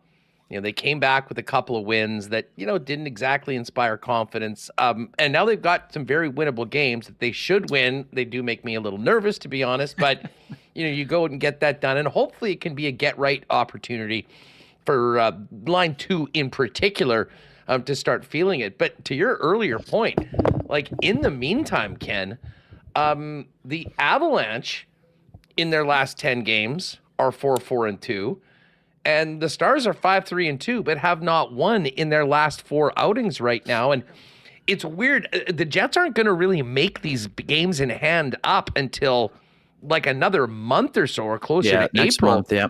But with 4 games in hand, they're just 2 back of Colorado and 3 back of Dallas. And, if they can get some results over the course of this Central Division play in the next 3 games, could put themselves in a very, very nice spot, again, to win the division. We've talked about how important in both the Pacific and the Central winning the division is this year, so you avoid an absolutely hellacious 2-3 matchup that's inevitable in both divisions. Yeah, no doubt about that. And, it's interesting, Adam Lowry was asked about it, so was Rick Bowness, about the importance of first place. And, it's a little bit early to be counting games, but that the players know what's at stake, Huss. Like, these are smart guys, and they know they would much rather face an 8 seed or a 7 seed than facing Colorado or Dallas, right? I mean, this is not exactly rocket science here. So the most important thing is how you play down the stretch, and the Jets need to get back to some good habits. I think they're doing a lot of the things, but they're not quite checking every box in every game, and that's really hard to do. It's an inexact science here in order to get the formula perfect. But at the same time, the Jets have put themselves in a remarkable position, Huss. Now, we know that a year ago what happened, and some people were worried that was happening again. Well, most of those concerns have been alleviated, I would say. The Jets are in a comfortable position, but they're not complacent. They want to push to be first. They know the value of having a more suitable matchup with, let's say whoever it is. Right now it's St. Louis in that spot, and St. Louis is coming to town on Tuesday. But, they know what's at stake. This is a very experienced team. They're not here on cruise control saying we'll just kick up our feet and finish where we finish. They're determined to get back to their structure and playing at an elite level. I mean, this is important. CJ said it too, and I'm echoing the same thing. This is as wide open a season as it has ever been in the 13 years that the Jets 2.0 have been back in the NHL. There are a number of excellent to elite teams. There is no one dominant team that you would say is a lock to be a Stanley Cup finalist, right? Because there's enough competition in both the Eastern Conference and the Western Conference that there are a bunch of front runners or or teams you would put in an upper tier, but there's a bunch of really good teams, and a bunch of really good teams could be out in the first round. So that means there will be urgency down the stretch run for the Jets and other teams to finish strong. But the biggest difference with the Jets is that they will not have to ride Connor Hellebuck into the ground, Huss, during these last 28 games. Laurent Brossoit has been exceptional in his 14 starts. He is tracking exactly where we said, to be in that 22-ish range. That would leave Hellebuck at 60-ish starts, which will allow him to not be running on empty once the Stanley Cup playoffs start. So yeah, absolutely, they know where they would like to finish. I mean, is it life and death if they don't get first in their division or the conference? No. It's any team that wants to win 4 rounds has to beat 4 really good teams. But if you want to be the last team standing, you would much rather put yourself in a position to have an easier path in the first round, though, that's what the Boston Bruins thought last year. And then they ran into a, tsunami that was the Florida Panthers, and they had them on the ropes at 3-1 and the puck on the stick of their best player. And somehow they got knocked out of the first round. Nothing's guaranteed in the Stanley Cup playoffs. That's exactly. Speaking of playoffs, like the East is no joke right now. I saw some of the Ranger game last night, and that Florida-Carolina game. Tremendous. You look at it, it's 1-0. Doesn't seem like much of a game. Far from it, but as good of a 1-0 game as I've ever seen last night. Hey, listen, before we go, we've talked a lot about the Monahan acquisition, and there will be plenty of chatter the next couple weeks about what the Jets may or may not do. I look at the trade board. Obviously, would I love to see Chris Tanev on the team? For sure. There's not a lot of other guys that just jump out, but there is one guy that I have my heart set on being an acquisition, and he's playing for the University of Michigan right now in Rutger McGroarty. I really feel, for a number of reasons, he could be a massive bolt of energy to the team. I think he's capable of playing, and I think he, might be a guy that, I will maintain that could actually be a player for this team in the playoffs. But I know we spoke about this about a month ago or so. You were quite bullish on the chances of the Jets signing him. Just wanted to revisit that, see if you've heard anything, and just the latest on Rutger with the Michigan Wolverines and the potential of him joining the organization at some point after his season's over. Yeah, Huss, I mean, I don't have any new news, or, I haven't spoken to his representatives, and this is, we always know that this is kind of an off-limits topic as long as the season is running, but I just can't imagine that Rutger thinks he has anything else to prove at that level. We know how much he has endeared himself to this community already just from the development camp things that he's been doing. I mean, I spoke with Colby Barlow during your absence, and, he's having a great year too. So I think Barlow scored 18 in his last 19 games. Yeah, just absolutely on fire after a tough go and being injured and everything else. So we know that those guys are part of the future. Like how much in the immediate future we'll see. Rutger is a guy who I think just having his kind of energy and enthusiastic personality around the team, whether that's as, starting out as an extra forward or black ace or whatever term you want to use, I think there's nothing but a benefit. There's no downside in having Rutger McGroarty around. I mean, will he have time to burn a game of the ELC? Every college player wants to do that. But as is important to remember, and we talked about this with Zach Benson earlier on in the year, it's not as much about the, burning of the ELC as it is to come to arbitration and all those other things, and you have to play 40 games rather than the 10 or whatever else. So when it comes to UFA status and all of those things, like Andrew Kopp. So Rutger is a guy who has a dynamic skill set, Huss. We've seen him at every level except this level. So we expect his game to translate to the professional level. How quickly that happens remains to be seen. That will depend on opportunity. But I do think that he's a guy that can get some games. I'm not here to say that Rutger McGroarty is going to jump up and be in the top 6 and immediately have this massive impact. But it's important, again, just like what I said earlier, if you want to win 4 rounds, having a guy like Rutger McGroarty is a massive boost. Like, Huss, I would remind people, because in 2011, Huss, Tyler Seguin, I'm pretty sure, played 0 games in the first round for the Boston Bruins. But he came into the lineup and didn't become a dominant player, but became an important player during their playoff run.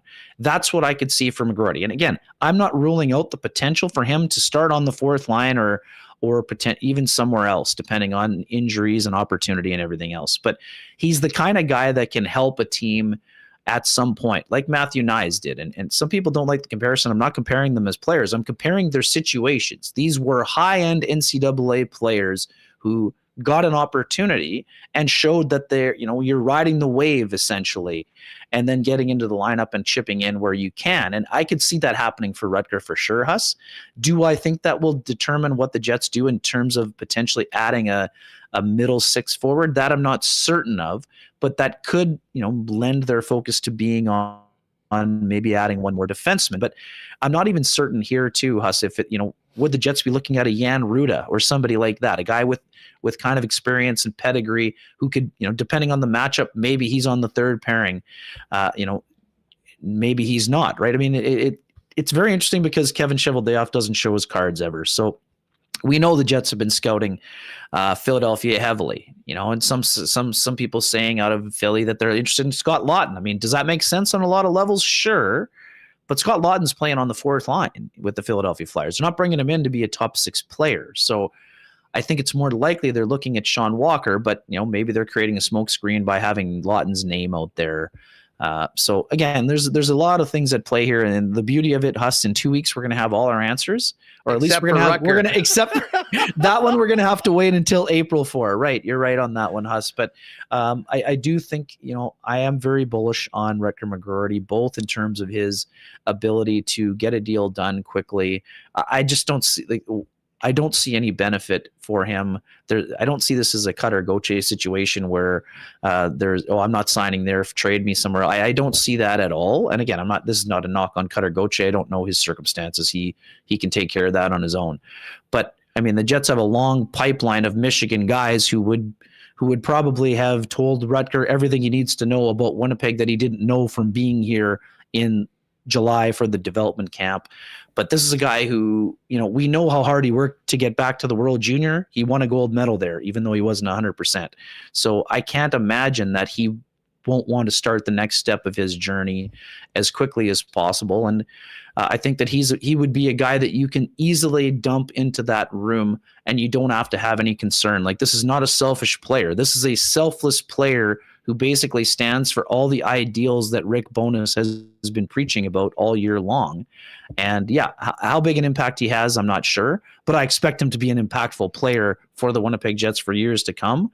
And I do think that he could make an impact before the playoffs are over. There's very little doubt in my mind, but again, we just have to see how things unfold and what else happens in the next 2 weeks. I'm not here saying Rutger's playing on the first line and is going to be a dominant force, but I do think that he has the kind of energy and plays the type, like he has a lot of the qualities that we've been talking about the Jets would be looking for in a player they would like to add potentially before the deadline, and it won't cost them anything except a contract. And that would be something they'll be glad to pay. I mean, listen, the guy is a can of Red Bull on skates. And in addition to that, he is a guy that I think has that personality and energy that with all the other things that we're talking about would be a great addition for this organization moving into next season. Wiebe, I'll let you go. I know you got to put the blades on, have a good skate, and we'll look forward to seeing you and Rennie fire it up tonight on KNR after the Jets and Hawks. Yeah, have a tremendous weekend. Welcome back, and always great to be with you, my friend. Cheers. Thanks, buddy. All right, there is Ken Wiebe of the Winnipeg Free Press. Of course, you can check all the Jets coverage from Ken and Mike in the Freep, and of course at winnipegfreepress.com. We've got a little bit of Bomber news while we were talking to Ken. The Lucha is back. Sergio Castillo signs a 1-year deal with the Winnipeg Blue Bombers. Big signing for the blue and gold. These was phenomenal last year, an elite kicker, and that's so important in the Canadian Football League. And speaking of the Bombers, we're going to get to Dalton Schoen. Don't forget, tomorrow 10 a.m. to noon, Dalton's going to be down at the Bomber store, and they are accepting donations of new socks and underwear for Siloam Mission tomorrow. We'll get into more Bomber talk next week. Hopefully going to get Strev on the show at some point over the next little while. And of course, all of our Bomber reports brought to you by the great support of Princess Auto. Of course, now the home of the Winnipeg Blue Bombers is Princess Auto Stadium. and we'll be firing it up at that Princess Auto tailgate zone before each and every Bomber game coming up next season. Princess Auto is the place where you'll find the best and most unique assortment of tools and equipment around. Everything you need to complete the projects on your list or start something new is at Princess Auto. Proudly founded in Winnipeg, headquartered here in Winnipeg, and with 2 locations, Panet Road, Portage Avenue West. And you can always shop online 24/7, 365 at princessauto.com. Speaking of Dalton, Schoen, Castillo, Strev, you need to get that new Bomber jersey or some Bomber merch for the upcoming season. Head on down to Royal Sports. You'll also want to check out the thousands of pieces of Winnipeg Jets merch waiting for you, getting you ready for what should be a real fun playoff run here in the Peg. And, of course, Blue Jays, Major League Baseball, all the new gear coming out, the best hockey section in town, snowboards, boots, bindings just in time for spring break, and all that cool stuff on the King's Skate, Snow, and Surf side. Pop by and see it for yourself, 750 Pembina Highway. And make sure to follow them on Instagram at Royal Sports Pembina for the latest merchandise drops and sale information. And tonight, 7:30, is puck drop in Chicago. Might be a great night to get together with the crew and head down to your local Boston Pizza to watch the game. Pick a player contest at most of the local BPs. Ice cold schooners, world famous BP wings, gourmet pizzas. The game on the big screen with full sound. What could be better than that on a Friday night? Hey, if you are staying at home, you got to hang out with the kids, make it a BP night, and you can always order and get it hot and fresh to your door at bostonpizza.com. All right, we got marbles coming up. We're going to take a look at what's happening at the Scotties with Taylor Allen. But right now, let's welcome in newly re-signed Bomber receiver Dalton Schoen to Winnipeg Sports Talk. Dalton, it's great to have you back on Winnipeg Sports Talk. How are you? I'm good. Thanks for having me. I see you back in the Peg there down in Ed Tate's lab. It's great to have you on the program, though. How are you feeling now after getting through free agency and inking an extension here with the Bombers? Feeling good. I was very excited to get the deal done. You know, it's a bit of a stressful process, you know, going through free agency and stuff like that. And really was something I never thought I would get to or wanted to get to, getting into that negotiating window, because obviously I wanted to be here. Kind of knew that going into it, but got to that point where we got to hear everyone else out. And like I said, glad to get it done here with the Bombers. How would you characterize just the entire process? And how involved were you in it? I mean, some guys are very involved. Some guys say, agent, call me when we get a deal done. I mean, take us kind of through your perspective on the entire thing. It's an interesting process. I was actually just telling these guys on the podcast, we need to talk to whoever's in charge of scheduling the dates of these things, because the window opens on a Sunday morning at like 11 o'clock in the morning, which is just crazy to me. And so, you know, basically once that hit, my phone started ringing with some teams, and I was very involved, I would say. You know, it was kind of like a situation where a GM or a coach would contact me and kind of, you know, start that initial connection. And then, you know, the GM would kind of split off and start talking to my agent more about the numbers and the financials of the deal and stuff like that. And I was left to talk to coaches, you know, and see how I would fit into their programs and, you know, what they thought of me as a player, their cultures and stuff like that. You know, I think it was pretty clear that there was a lot of teams that were interested in your services.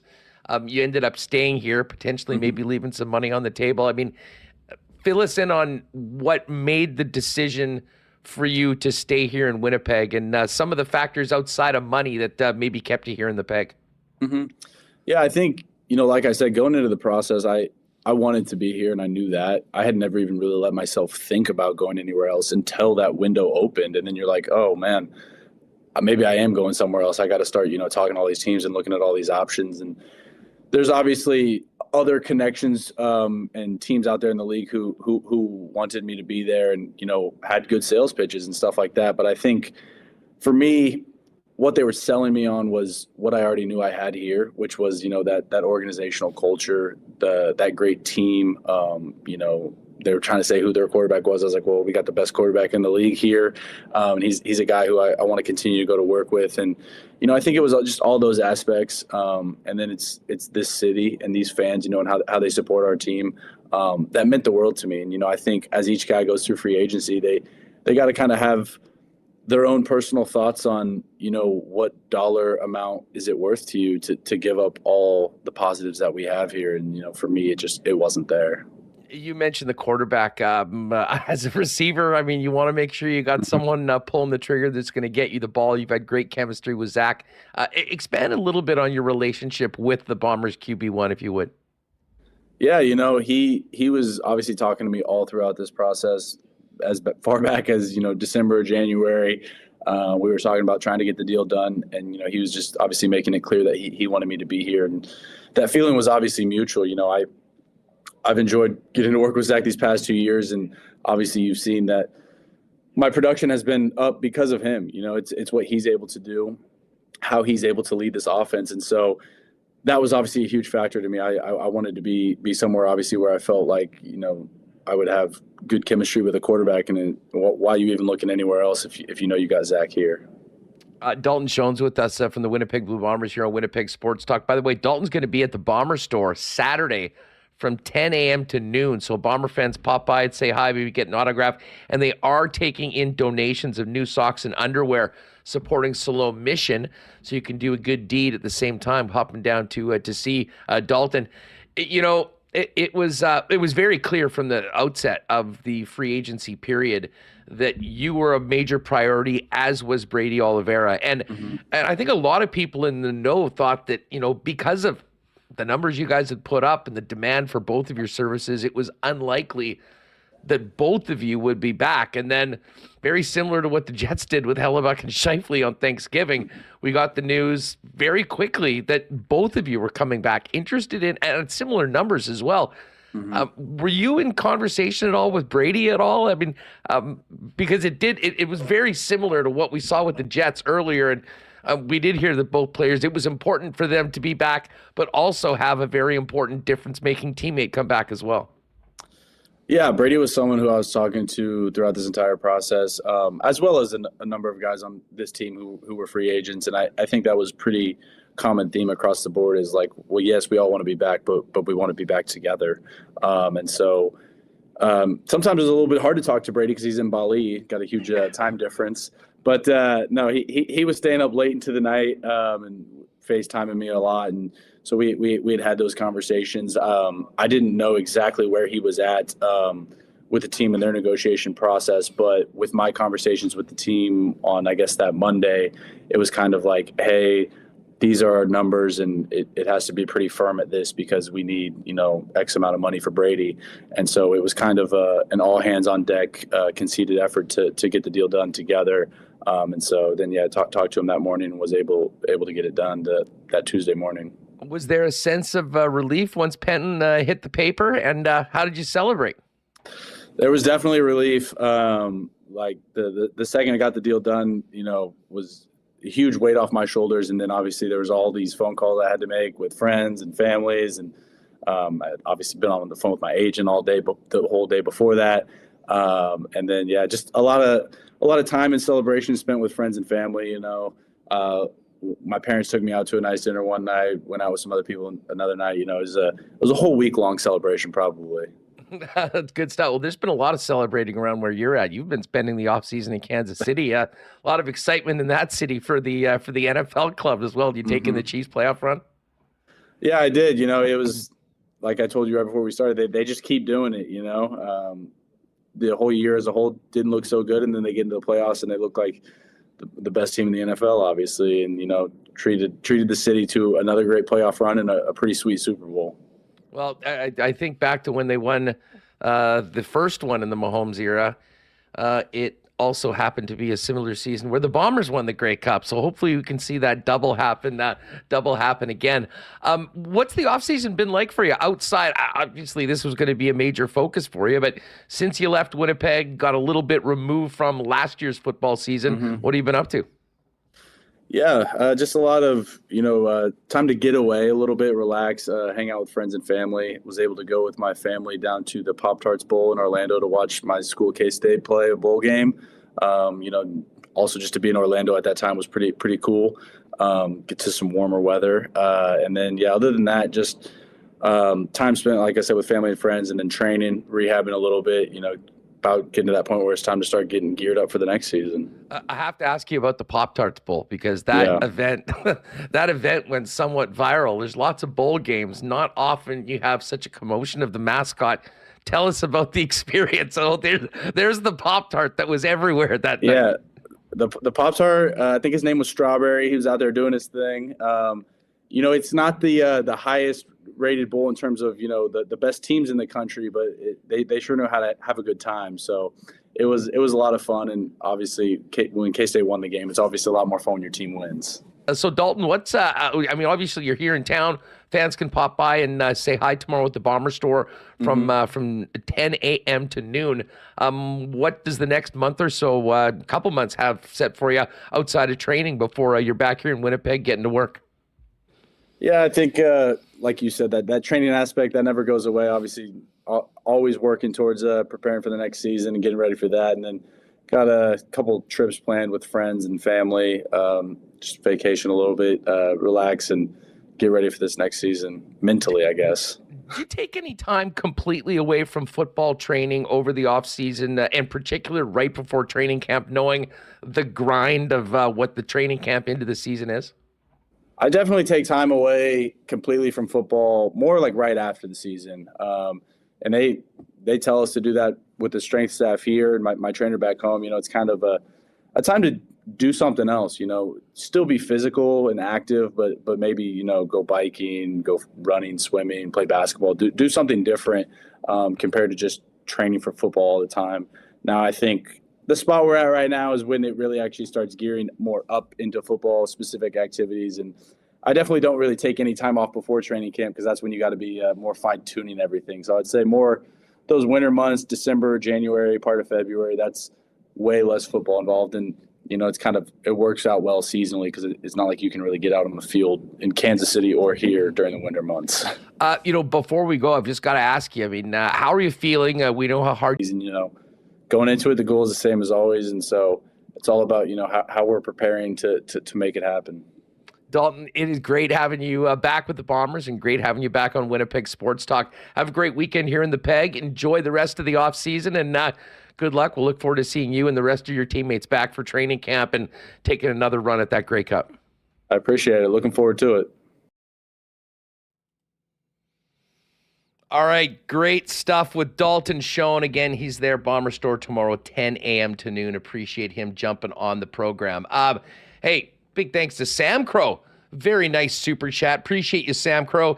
TGIF, great show, guys. Glad to show my support to WST. Go Jets, go. Appreciate you, Sam Crow, and everybody else in chat. By the way, well over 600 right now. If you're new, you haven't been around here, great to see you on Winnipeg Sports Talk. We're here every day, live at 1 o'clock on YouTube. Hit that subscribe button if you haven't already, and give a thumbs up for the boys as well. You can take a look right now in the chat. Marbles registration is open, ! Marbles. And if you haven't been in a marble race before, just do it. ! Marbles. It is a heck of a lot of fun. You can win a very prestigious WST hoodie, our version of the Masters green jacket. And we'll do that in just a few minutes. Hoping to hook up with Taylor Allen, who is in Calgary covering the Scotties at the Scotties right now, and they're playing the 1-2 games as we speak. We'll give you an update on Rachel Holman going up against Carrie Anerson in just a second. But I do want to shout out my friends and the gang at Aikens Lake Wilderness Lodge. I actually bumped into Liam, one of our great guides, last night. Always make great connections with the guides when you're in the boat for 3 or 4 days. If you're thinking about an incredible world-class fly-in fishing experience right here in Manitoba, where you can be on the water in less like 2 hours from the city of Winnipeg, Aikens Lake is the spot. And as incredible as the fishing is, the hospitality and the people of the Aikens team is what really puts it over the top. It is truly a unique experience. My favorite few days of the year. Find out more about availability for the upcoming summer season at aikenslake.com. And make sure to check them out on the Instagram, Twitter, Facebook, at Aikens Lake as well, to find out more about what Aikens is all about. And by the way, I just saw AEW ratings in Canada for Dynamite on Wednesday, the highest it's ever been. So I know that WWE's got a lot of momentum right now. Hopefully AEW as well. And of course, AEW is coming here to Winnipeg April 10th. There will be a good WST contingent there. You can pick up tickets right now at Ticketmaster, but make sure to sign up for our mailing list. And I believe Remis had a link in on that because we will be doing some AEW ticket giveaways for, we'll do them through there just so podcast listeners can get in on it as well. But join us live on YouTube for your chance to win as well. Coming up again, April 10th, AEW at Canada Life Center. All right, we're hoping to get Taylor Allen in here. He's having a little internet connection issue from the venue. But as I look over, we have a serious dogfight between the top two favorites, if you will, in the tournament, Rachel Homan and Carrie Anerson and her team Canada. Rachel and Carrie are tied right now, 3-3 in the seventh end. And a lot of red rocks in play right now, but they're looking to clear them out right now. We'll keep an eye on that over the course of the next little bit. But what an incredible run for our Manitoba teams. This event started out with 18 teams, representatives of all the province, the next top teams in the country. And there were 4 Manitoba teams. Carrie Anerson representing Canada as the 4-time defending champion. Caitlin Laws, who won Manitoba. Jennifer Jones-Rink, as well as Kate Cameron. And yesterday, Carrie was already on to the next round. Jen Jones was already on to the final 6. Caitlin Laws won and got some help and ended up winning a 5-way tie at 4-4 to be part of the final 6. And then Kate Cameron's rink beat Clancy Grandy of BC to get there as well. So you've got 4 of the final 6 teams in the Scotties are representing the province of Manitoba. That being said, Rachel Homan is still the prohibitive favorite. And we were looking at Coolbet on the Lock Shop earlier today, minus 200 to win the event. The field was plus 130. I did get in on a little carry action at plus 320, I want to say. And just get into the bet history here. Carrie Anerson, yeah, plus 325 for the Anerson Team Canada rink to win. And I couldn't help but get in a little Jen Jones, too. I mean, wouldn't it be just appropriate for Jen in her final Scotties to win the whole damn thing? I wouldn't put it past her. She's at plus 520. But as we said, it looks like that Rachel Homan is the clear favorite right now at the Scotties. But I think we've got a little connection with Taylor Allen. So we'll bring him in just a second for the latest from Calgary, and then we will get to marbles and a little bit more on the Coolbet Lines. But Taylor Allen from the Free Press has boots on the ground in Calgary and joins us from the Scotties. Taylor, great to have you back on the program. How are you?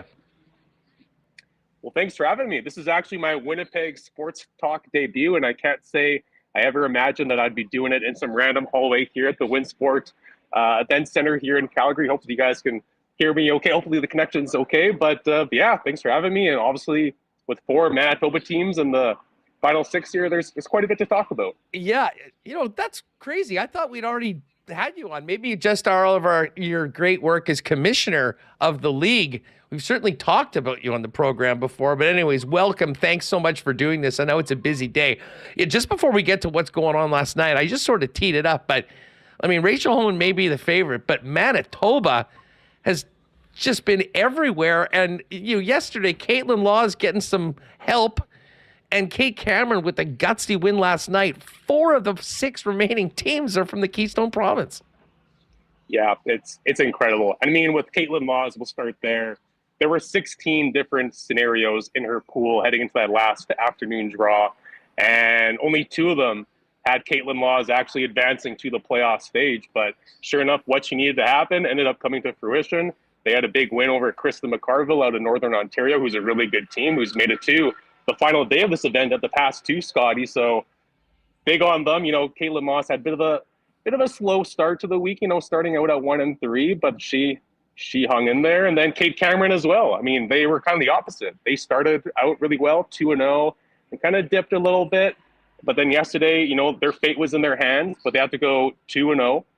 And their morning draw, their third, Megan Walter, who could be the future of Manitoba curling one day. She's a lot of promise and potential in her, but she was unable to play in that morning draw, so they played as a 3-person team, and they got through that, and then they had to play at nighttime against BC's Clancy Grandy, and the winner of that one got the last playoff spot, and Kate pulled it out at the end. So yeah, I mean, really, even the fact that there was 4 Manitoba team qualified for this was a huge accomplishment, but now that 4 of them are in the final 6 here, that also says a lot about the curling scene in Winnipeg and Manitoba. No doubt about it. I mean, it is a long run for the teams that just got in. And we were on the Lock Shop looking at the odds. I mean, Laws and Cameron, big long shots, but the other 4 teams very much in it. And, well, first off, let's talk about the Jones rink. I said she's done it all, but wouldn't it be appropriate if she went on a heater this weekend and won her final Scotties? I mean, I wouldn't put it past Jen Jones at all, and her rink's been playing very well this week. Yeah, absolutely. They are definitely a contender to win this thing. And you kind of have to think about it. Like, yes, Jen has come out and announced that this will be her last Scotties, but let's say they win this thing, and they could be guaranteed to be Team Canada at next year's Scotties. Could she really walk away from that? I don't know. That might be kind of too sweet to walk away from. She's having a blast out here in the third end in the game right now against Selena Sturm. I think it was the third end. She had a big shot to score 3, and she's fist pumping away, and her whole family's here. I just spoke to her mom yesterday for like 30 minutes. Carol, shout out to her. She's awesome. So yeah, but Jen, here's the thing. Like, she's not retiring because, well, she can't compete with the best of them anymore. Like, she still can. Like, they're the number 2 ranked team in the country heading into this event, and they've only lost once. And that one loss was, they lost twice, but they lost to Carrie Galusha last night, but that game didn't mean anything for them. But before that, the big loss was against Rachel Homan, who's kind of the team to beat here. Rachel Homan is 44-5 this season, right? So although there's so many Manitoba teams in the hunt still, really Rachel Homan is kind of the big one with the target on her back. But yeah, if Jen could pull it off, and we've seen her make so many clutch shots and on big days before, I don't think it'd surprise anyone. Well, and Homan just had a big shot in the 7th to take 3 and bust open a 3-3 tie between her and Carrie Anderson. Listen, Carrie's no stranger to the big stage. 4 consecutive Scotties championships, going for a record 5th straight. They've been playing very well, but what a bizarre week for that team, dating back to last Friday when just a couple hours before, find out that Brianne Harris, a mainstay of their squad, was ruled ineligible for the tournament. And I'm sure that has probably been the biggest story around the Scotties ever since that announcement was made. Yeah, and bizarre is the exact same word I've been using all week. But I mean, you have to kind of think of it about the way I'm looking at it is Kristen Karwacki. I mean, what a story that this has been. I mean, Brianne Harris, we don't know why she's not eligible to play. Everyone's holding their cards close to their chest, and we might not find out this week at all. But then there's Kristen Karwacki. Like, she was brought on a couple of years ago as their alternate, to be their social media manager, right? And she's longtime friends with Brianne Harris. She was even in Brianne Harris's wedding party, I believe, a year or 2 ago. That's her best friend. And at the last second before this event, Carrie Anderson going for a record 5th title, which Brianne Harris has had a lot to do with, obviously. We find out she can't play. And Kristen, again, her best friend, is the one that has to jump in there and fill her shoes. And yes, Kristen's a veteran curler. She's been around a long time, but she's never played full-time at a Scotties before, especially with this big media circus around Brianne and everything. And she has been lights out, even though she's given no notice really for the situation. And she's thrown into the thick of it with Team Canada, again, trying to chase history here. She's been awesome, and she's, kept Canada and Carrie Anderson afloat. She leads all leads in playing percentage right now, and she's going to be named the all-star lead in the 18-team event, Kristen Karwacki. So, yeah, the whole Brianne thing is super bizarre, and also kind of a sad story too, right? Because I'm sure she's heartbroken. But to see what Kristen has done with this last-minute, unexpected opportunity against all odds. There's been so many good stories here, especially with the Manitoba teams, but I think the Kristen Karwacki story might be the story of the event so far. I was going to say, and it's kind of cool for personal reasons. I I went to college with her, and I remember back in the day at lunchtime, all she would talk about is how, oh, one day I just hope I can play at the Scotties, and how much she loves curling and whatnot. And it's kind of like, okay, enough already, Kristen, we get it. And now a couple of years later, here she is, and she's killing it, and she's an all-star. So yeah, it's pretty crazy to see. Well, we'll be pulling for all the Manitoba teams. As I mentioned, Homan's now up 6-3, and it looks like the Jones rink is still tied at 4-4. Just quickly fill us in on what's next for these teams. The winners of these two afternoon draws move on to, I guess, a further round, and then the losers will take on Laws and Cameron and then go from there? Yes, so the two winners from this afternoon, they'll then meet tomorrow in the Page 1-2 game, and the winner of that game then goes to the final on Sunday. But the losers of these two games going on right now, so the loser of the Sturmey-Jones game will play Caitlin Laws tonight. I know people back home are probably cheering for Jennifer, I'd imagine, but Jennifer Jones, Caitlin Laws matchup in the playoffs would be pretty cool. The story writes itself there. Yeah, absolutely. And then the loser of Anderson Holman will then meet Kate Cameron tonight as well. So either way, it's going to be great games tonight to watch for sure. No doubt about it. Of course, it's all on TSN. And hey, listen, I was going to get to this myself, but since I've got you here, I'll just touch on this. I'm sure you've kind of heard about this. Of course, you're there doing the curling right now, but been a mainstay along with Hammer doing great coverage of the Blue Bombers in the CFL. Pretty crazy story out of Toronto yesterday with this lawsuit for the Argos on wrongful dismissal involving unwanted advances, I guess, from Argos quarterback Chad Kelly. I mean, this story just broke yesterday.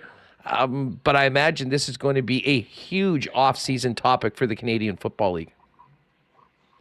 Yeah, I mean, a story like that, doesn't matter who the player is, but when it's especially the reigning most outstanding player, a quarterback, and Chad Kelly, who's, one of the more well-known names in the league for, just what his last name is, and also too just kind of his history, kind of good and bad. And now for this to happen, obviously terrible, and we'll wait to see how it all kind of shakes out, obviously, but just reading kind of the initial allegations against him and some people that work for the Argos, it's appalling, right? It's absolutely disgusting. It's 2024. It's a shame that some of these things are still happening. So hopefully it gets all worked out, and the people that are guilty of doing whatever wrong, they pay the price for it. But yeah, this is going to get ugly, and it's going to get nasty, and we're going to see how it all shakes out. But yeah, obviously not good news for the Argos and not good news for the CFL in general. And I mean, let's be honest, Chad Kelly is a guy who has a history. He's done some pretty stupid things in the past, if we're being honest here. But yeah, this is really disgusting. So we'll at this point discuss how it all shakes out, I guess. I thought Hammer said it well yesterday when he tweeted out the TSN piece, just saying we're about to find a lot out about the CFL and the teeth of its policies around this gender violence. And obviously, when you're talking about wrongful dismissal, there's a lot more that goes into that, and probably a lot more people involved. So this will be a hot topic and an unfortunate one for Commissioner Randy Ambrosie going forward. Taylor, we will look forward to coverage in the Free Press all week long from the Scotties. Enjoy the time out in Calgary, and we'll be pulling for our Manitoba women.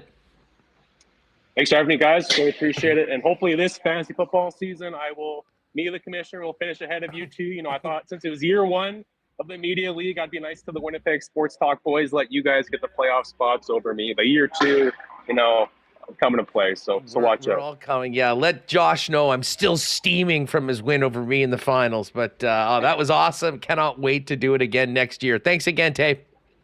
You bet. Take care. Good stuff. There's the Free Press's Taylor Allen. All right, gang. We're at past 3, so it's marbles time. Last call for marbles. Put in your, if you haven't already, if you just popped in late, get in under the wire, ! Marbles. Michael Remis, though, you can give him, 10, 15 seconds, just get any last ones in, and then we'll take it from there. Let me quickly get to the Coolbet lines for tonight. We kind of went through the Scotties, and listen, I've loved, and shout out to Kate Cameron, won me a nice one last night at plus 225. And maybe pay attention a bit more to the Scotties tonight because there's only 3 games. But, of course, the Jets are in action tonight.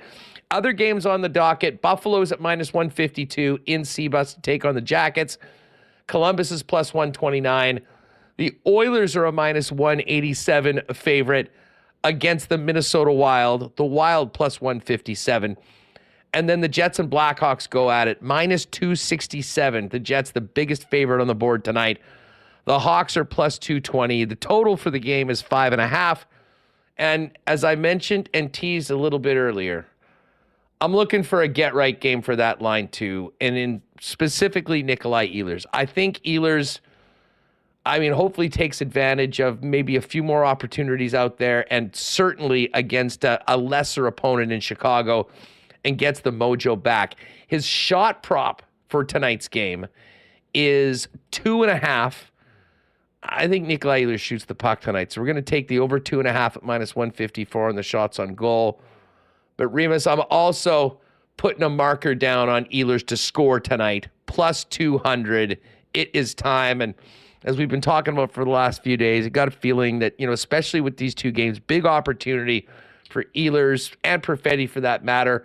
Hopefully, I have a few things go their way, start feeling themselves again, and get back to doing what they've been doing for the majority of this season, despite this last rough stretch. Yeah, this is a big get-right game here for the second line. And sometimes I find on the road, as second line gets the benefit of some better matchups as the top line, not that the Blackhawks have a lot of top-end talent there, but, they'll be matching. You get the opportunity of matching at home against the top line. Who's the top line today? Bedard with Foligno and Khrushchev. Not exactly world beaters there. So, yeah, I agree. It's coming. You'd like to see some more shots on goal for Nikolai Ehlers, and we don't know what this injury is going to do, but a dam's got to break at some point, and no better opportunity than tonight against Chicago. I'm just checking out. Team total. It's got to be over 3 here for the Jets. Is -267 favorites and a 5.5 team total. There's there's going to be goals tonight, although Blackhawks can keep going. If you want to bet the Jets over 3.5 goals in regulation, it's +109. So that's another option if you want to kind of go for the over group. But as I mentioned, Ehlers at +200. Like that one tonight, and hoping I can Barry Horowitz myself, thanks to some success from 27 tonight for the Winnipeg Jets. Dusty and I did do a 3-gamer in the Lock Shop Partner Parlay with a nice little boost. Buffalo to win in Columbus, Edmonton to win against Minnesota, and the Jets to win in regulation. We got that one boosted up to +355. You can get that in the Coolbet exclusives. And if you haven't played a Coolbet before, use the promo code WST for a 100% bonus up to $200 on your first deposit. All right, it's marbles time. Missed this last week. And I'm looking forward to this course you've been telling me about that we're going to be cranking out today. Yeah, I got it. I already forgot the name, so good thing I wrote it down. Let me do the theme. But so I went to go run the marbles, and I guess they did an update. And oh my God, there's so many marbles. Holy crap. Has everyone entered? Yes. This is the most marbles I've ever seen. It's going to break my computer. There's like over 500 people typing in marbles. Come on. There's 560. Barely been over 300 before. Man, there's 561 people in chat and 558 marbles. There's more entries in something's got to be broken, right? Are you sure? This is crazy. Wait, are there multiple entries? Nope. Wow. Okay. We've got committed marble racers here. Fingers crossed. Hey, we do this every Friday. The more the merrier, unless it's so many that it nukes the computer. But we melted one computer at the draft. Mm-hmm. It wouldn't be the first time for Winnipeg Sports Talk, and we've gotten through most of this. So here we go. While we do that, let's get Tristan Rivers to play us in with the Marbles theme song on a Friday afternoon on WST. Yeah, let me just pull it right up. And no, I'm not seeing any Schickster. No, it did not count your entry 3 times.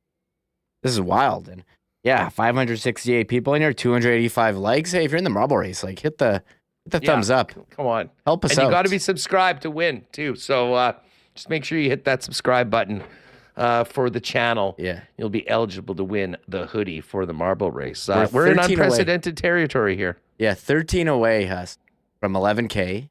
And also, we're giving away Moose tickets. Check the pinned comment up there. The pinned comment if you want to get in. I'm giving those away after the show. It's a last-minute giveaway. Anyways, I'll shut up. People don't like when I drone on here before the marbles. Let's do it. Thumbs up. And hey, can we get those 13 subs right now and get us to 11,000? That would be a real nice way to finish off the week. So if you haven't already, please hit that sub button. And you can join us regularly, or it'll just be in your feed when you miss it when you fire up YouTube. All right, Tristan Rivers, let's go. Marbles time. It's Friday!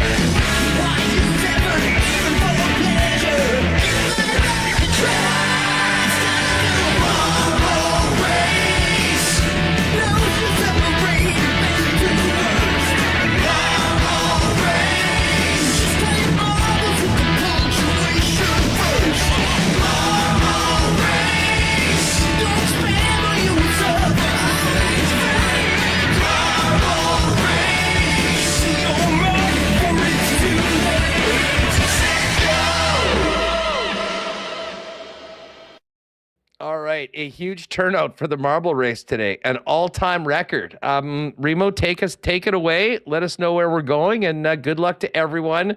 And again, if you haven't subscribed, it is free. It is very easy. You just press the button, and you'll be a WST subscriber. And maybe by the end of this program and the marble race, we can get to 11,000 subs.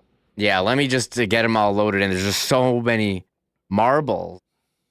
That I've never seen anything like this. All right. While you do that, I see Gregory. Shout out to G. I missed him at the game on Tuesday, but I know he was there.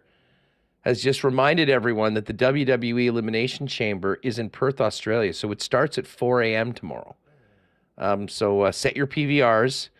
Kabilis, big wrestling guy, said that he has just pre-ordered WWE 2K24, never to be seen again. Right on, Jeff.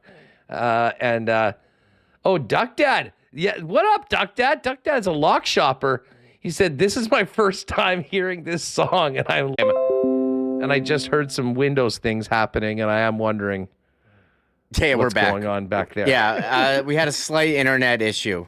It was the marbles, too many. So something happened. I refreshed. We don't actually have 500 marbles. We got 280 in. So still a lot. Still, that is definitely a big race. Anytime we're pushing. Something happened. Yeah, I think it was showing me the wrong number for some. Well, that's fine. We got the marbles locked and loaded. And what's this track called? Okay, wait 1 sec. Let me get them all. Perth is the Winnipeg of Australia. Interesting, Elliot. I like that take. Never been down there. I did see the Elimination Chamber set was very delayed getting to Australia. It got stolen by pirates, and they had to reroute it. It's not even a joke. So big production there. By the way, speaking of WWE Elimination Chamber, I did a big breakdown of it on the Lock Shop today because it is up on Coolbet. Oh, what? And yeah, Drew McIntyre's a minus 2,000 favorite. So, I mean, it's really, really chalky favorites, as you would think. However, I am putting a little sprinkle on Logan Paul at 10-1 to win this thing. Let me break this up. I love wrestling odds. Oh, yeah. Okay, the match, Elimination Chamber match? Yeah, there it is. Randy Orton plus 450, LA Knight 9-1, and there's Logan Paul at 10-1. He's incredible in the ring. He's in 6 months has turned into, one of the best, and he's got a good character. he would be big for WrestleMania. So I think there might be a little Val, as you like to say, on that one, Reem. I'm all about Val, and sometimes it's all about the Val rather than making who you think is going to win. So I'm loving the Elimination Chamber. I am getting very hyped for the road to WrestleMania. Just The Rock coming back and dumping all over the Cody crybabies. I loved his promo last week, ripping on Salt Lake City fans. And then they still cheered him after. That's, people love The Rock. And I loved it. It was such greatness from him. So we'll see what happens there. Says Logan Paul and LA Knight have no chance. They're fighting each other at Mania. Well, I'm still going to put $10 down on Logan Paul at 10-1. See what happens. All right, let's do these marbles. Okay, let me bring it up. I got the map name, and they changed. Okay, so they just changed their whole app here, how this thing works, and I have to relearn how to do the marble race again. Which is the marble name? Okay, this track is called. I wrote it down. Happy Music Celebration. Ooh, right on. And I'm in for that. And speaking of that, I think Folk Fest, the thing that I'm waiting for those artists to come up. I don't know when that is. Speaking of Happy Music Celebration. I'm trying to see how to put the names in the story. Something going. I had it. They switched up the app on me here. There's a big update, and I don't know how to put in. The names. I'm not even kidding. I did it on my computer, on the other computer. So give me a sec. Oh, there it is. I found it. All right. He's figured it out. Some live troubleshooting of the marbles with the new update and new app. They changed the app. Like, I open it up and it's totally different. So anyways, we're good. 281 marbles in the race. iHeart Gaming. Yes, we do have to do this now because if the marbles doesn't work, we can't play. But here we go. You'll get to your laundry. People soon get enough. so antsy. Like, pill. you're in the race. You can watch it on tape delay. Yeah, exactly. You can watch. You're still in. It's you on can pause YouTube. it. You can still pause it. It's not going anywhere. You're not going to get a mobile alert about the marble race winner. Although I did have a friend, and I'm not I say this. Do not tape sports. It's going to end horribly. Someone's going to text you that you have to shut off your phone, which I can't do. You're going to see it. It's not going to end well. So I had a friend who's on vacation in Palm Springs. They were golfing during the Super Bowl. I guess the Super Bowl was way earlier there. They did tape it. And because the game went long, they didn't have it set to go long. Oh. And they were watching the recording ending, and they saw Taylor Swift celebrating. So don't do it. Don't tape sports. That's my 2 cents on that. Anyway. That being said, if you need to pause and go do whatever you have to do, the marble race will be here afterwards. But here we go. Happy Music Celebration.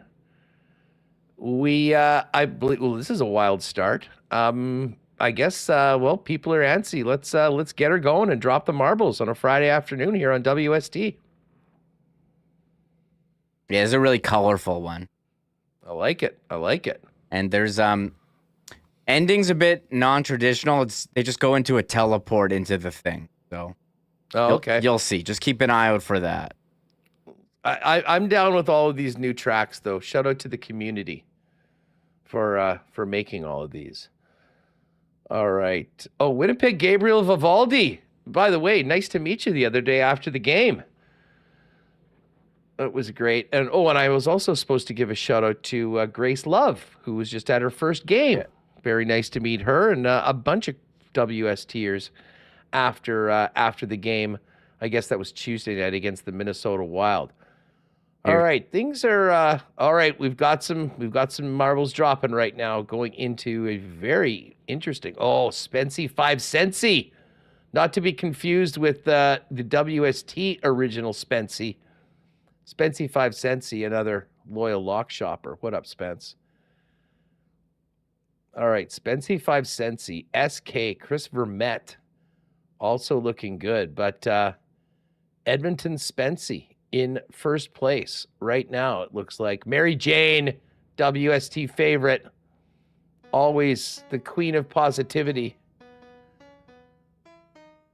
Oh, wow. We're getting some marble music as well with it. I think this one has a birthday theme or something. I'm not sure.